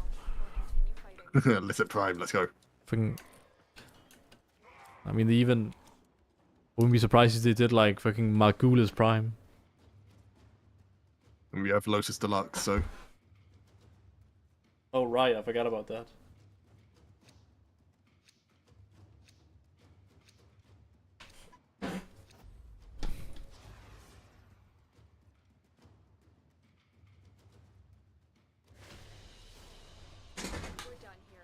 extraction team will take I over really thought when the, you're like, primed to evacuate. The new Lotus was Lotus Prime. I like it as Magulus. Hmm.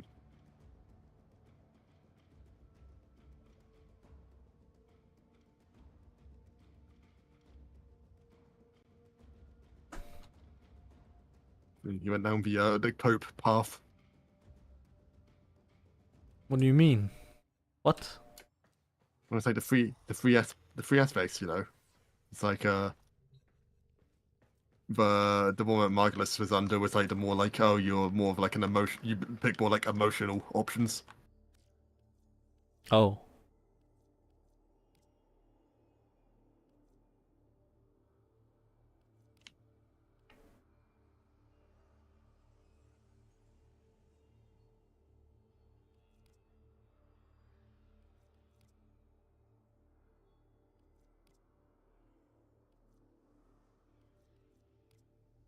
Wonder how many chose Natar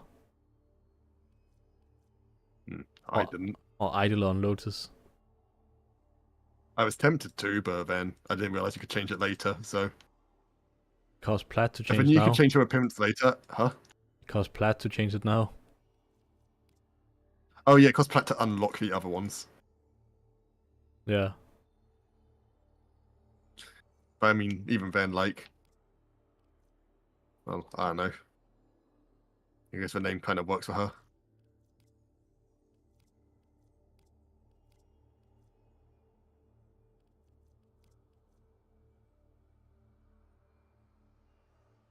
I don't know. I just thought the new Lotus design was cool and chose that.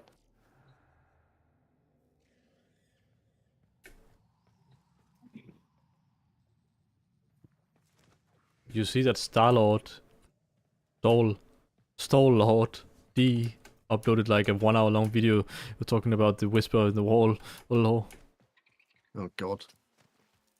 pretty long. I watched most of it. Yeah. And now it makes sense. I understand now why there is all the giant people in the Sanctum Anatomica. Go on. So you know that finger in the in our ship in the railjack? Uh-huh. Yeah. So apparently Albrecht and Charlie, he tried to recreate an event where he took the finger from the man in the wall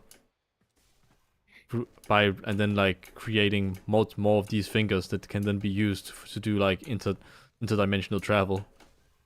Mm-hmm. Which is how that is also like how the railjack works, right? Because the railjack can do interdimensional travel when you go from node to node. Mm-hmm.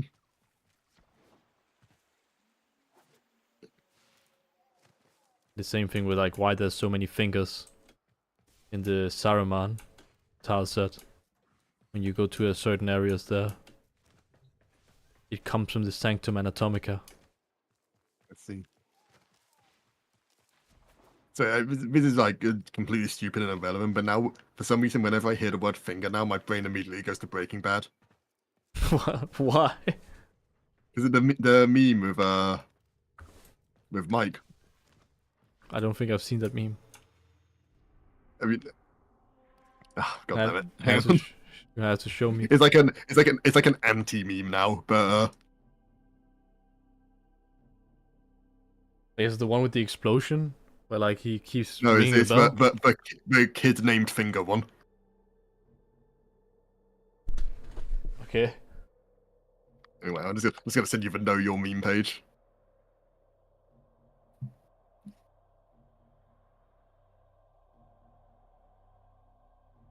Kid named Finger.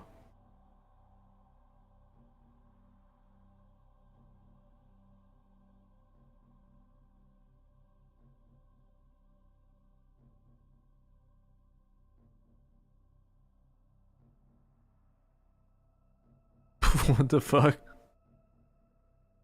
What?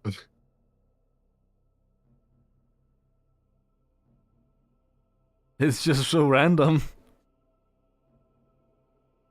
And like I said, it's basically like an anti joke. So it's like, Yeah.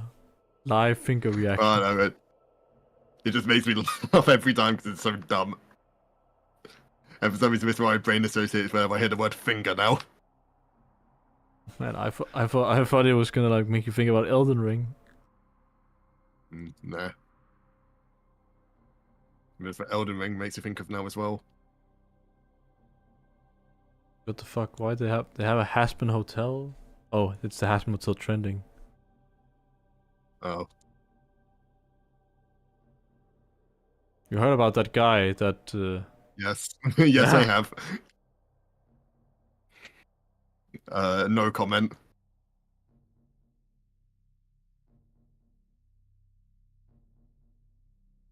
I think it's funny, It's funny, but it's also like, what?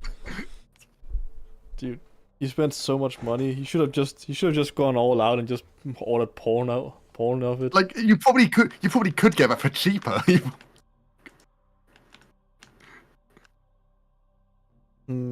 Maybe. I wouldn't know. I've never tried ordering that kind of stuff.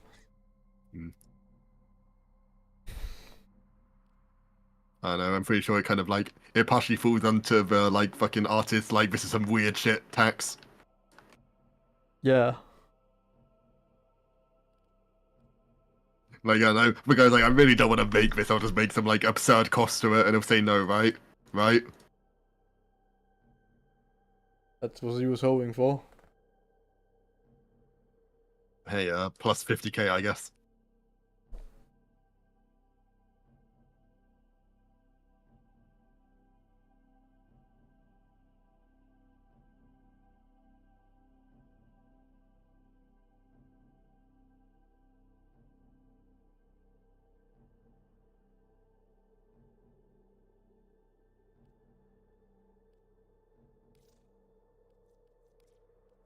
Man, I've now got this might be like just petty, but I've kind of got a new current least favorite genre of YouTube videos.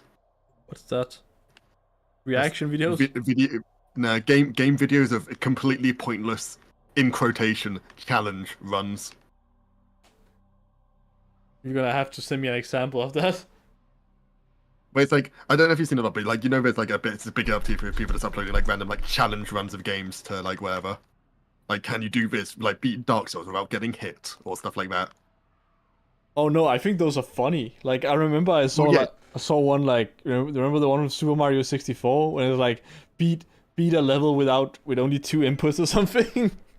Oh yeah, but it's that's like cool and technical, but there's like a lot of stuff where it seems like people are like bandwagoning on pointless shit. Like I saw one the other day where it was like, can you beat Dark Souls 1 only using scythes? And it's like, yes, you can get one of the best weapons in the game 5 minutes into the game. Thank you, video.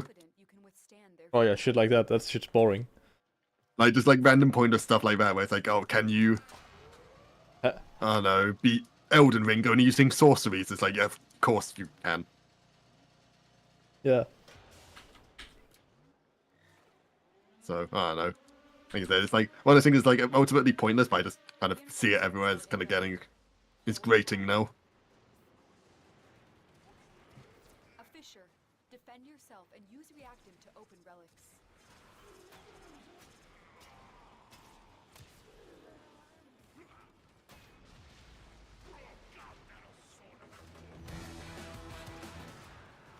Have you seen those videos from what is his name? Panning Koek 2012. Yeah. Oh yeah, you have seen that. The fucking half A press thing. Yeah, Or half the a parallel universes. Yeah.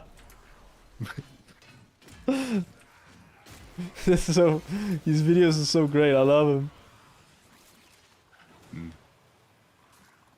That reminds me. Did you know about the fucking the Super Mario 64 like bounty he put on like a speedrun technique or like glitch found? No. Oh, this is incredible lore.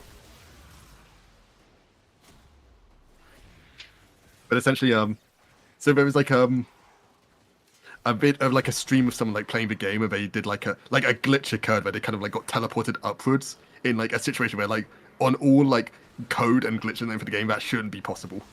And hang on.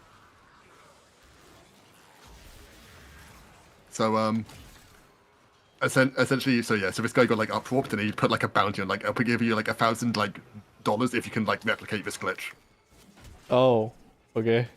And like it was going on, and people couldn't do it. And essentially, what people found out was that the way it occurred was by a bit flip happening, where like a number in like or a bit in the code of the game gets like just like changed to a random value like incidentally. And like it caused this glitch to occur. Like it's very like subtle effects. You want to know what causes this to occur? Not parallel universes. No, ionizing particles in real life. What? So essentially, the accepted theory is that basically an ionized particle from space essentially collided with the game cartridge, caused a bit flip because that's what would cause this on like a physical hard drive, and cause this glitch to occur. Oh. Wait, is this like... Did he make a video about this?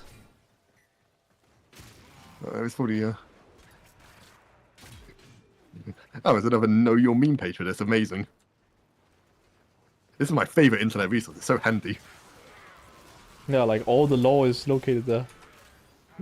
But yeah, if you need internet lore, it's the place to go. I just read this, and I'll be right back in a second. I'm gonna get something to eat quickly. Alright.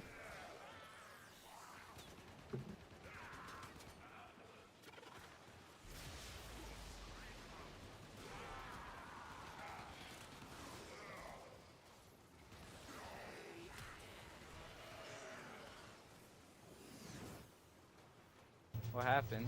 For like red coin. Oh, dude. What the? What the? Did you get invisible walls? What? Please say you got invisible. No, that was the craziest thing I've ever seen, though.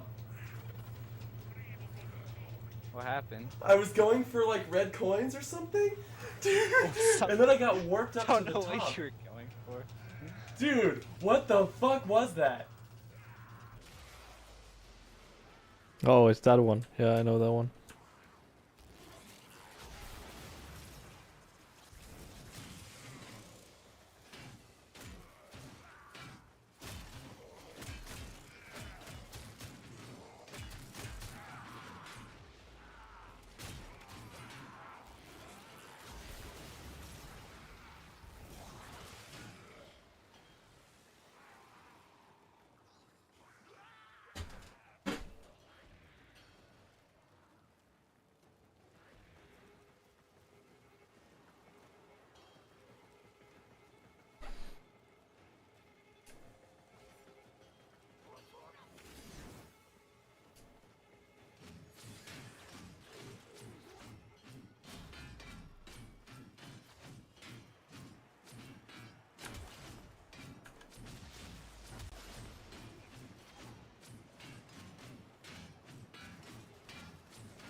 Reinforcements available. Do you choose to leave now or continue fighting?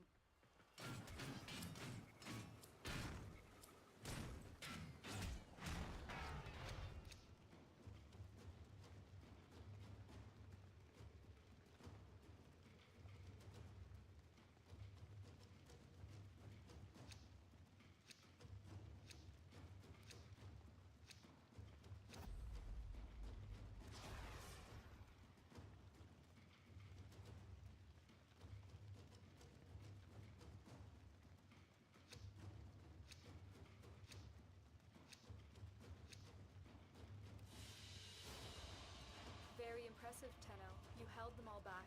Time to get out of here.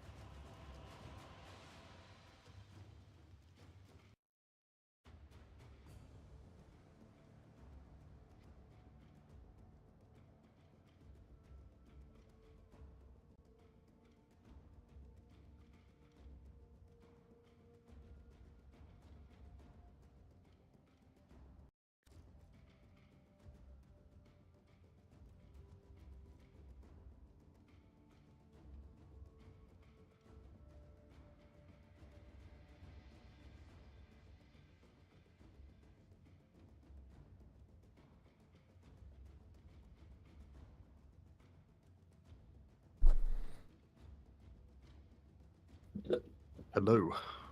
What's up? Nothing. Well, okay. I've got my food now, so I might actually head off and chill for a bit. Yeah, that's alright. In fact, I might actually go to bed soon. I have a very low energy today for some reason. Yeah, so do I. Yeah, I'll probably just jump off so I can eat this now while it's still here, so...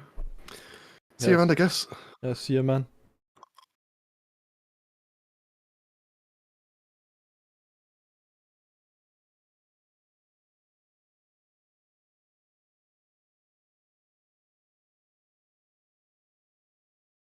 I'll stop the stream here, guys. Thanks for watching.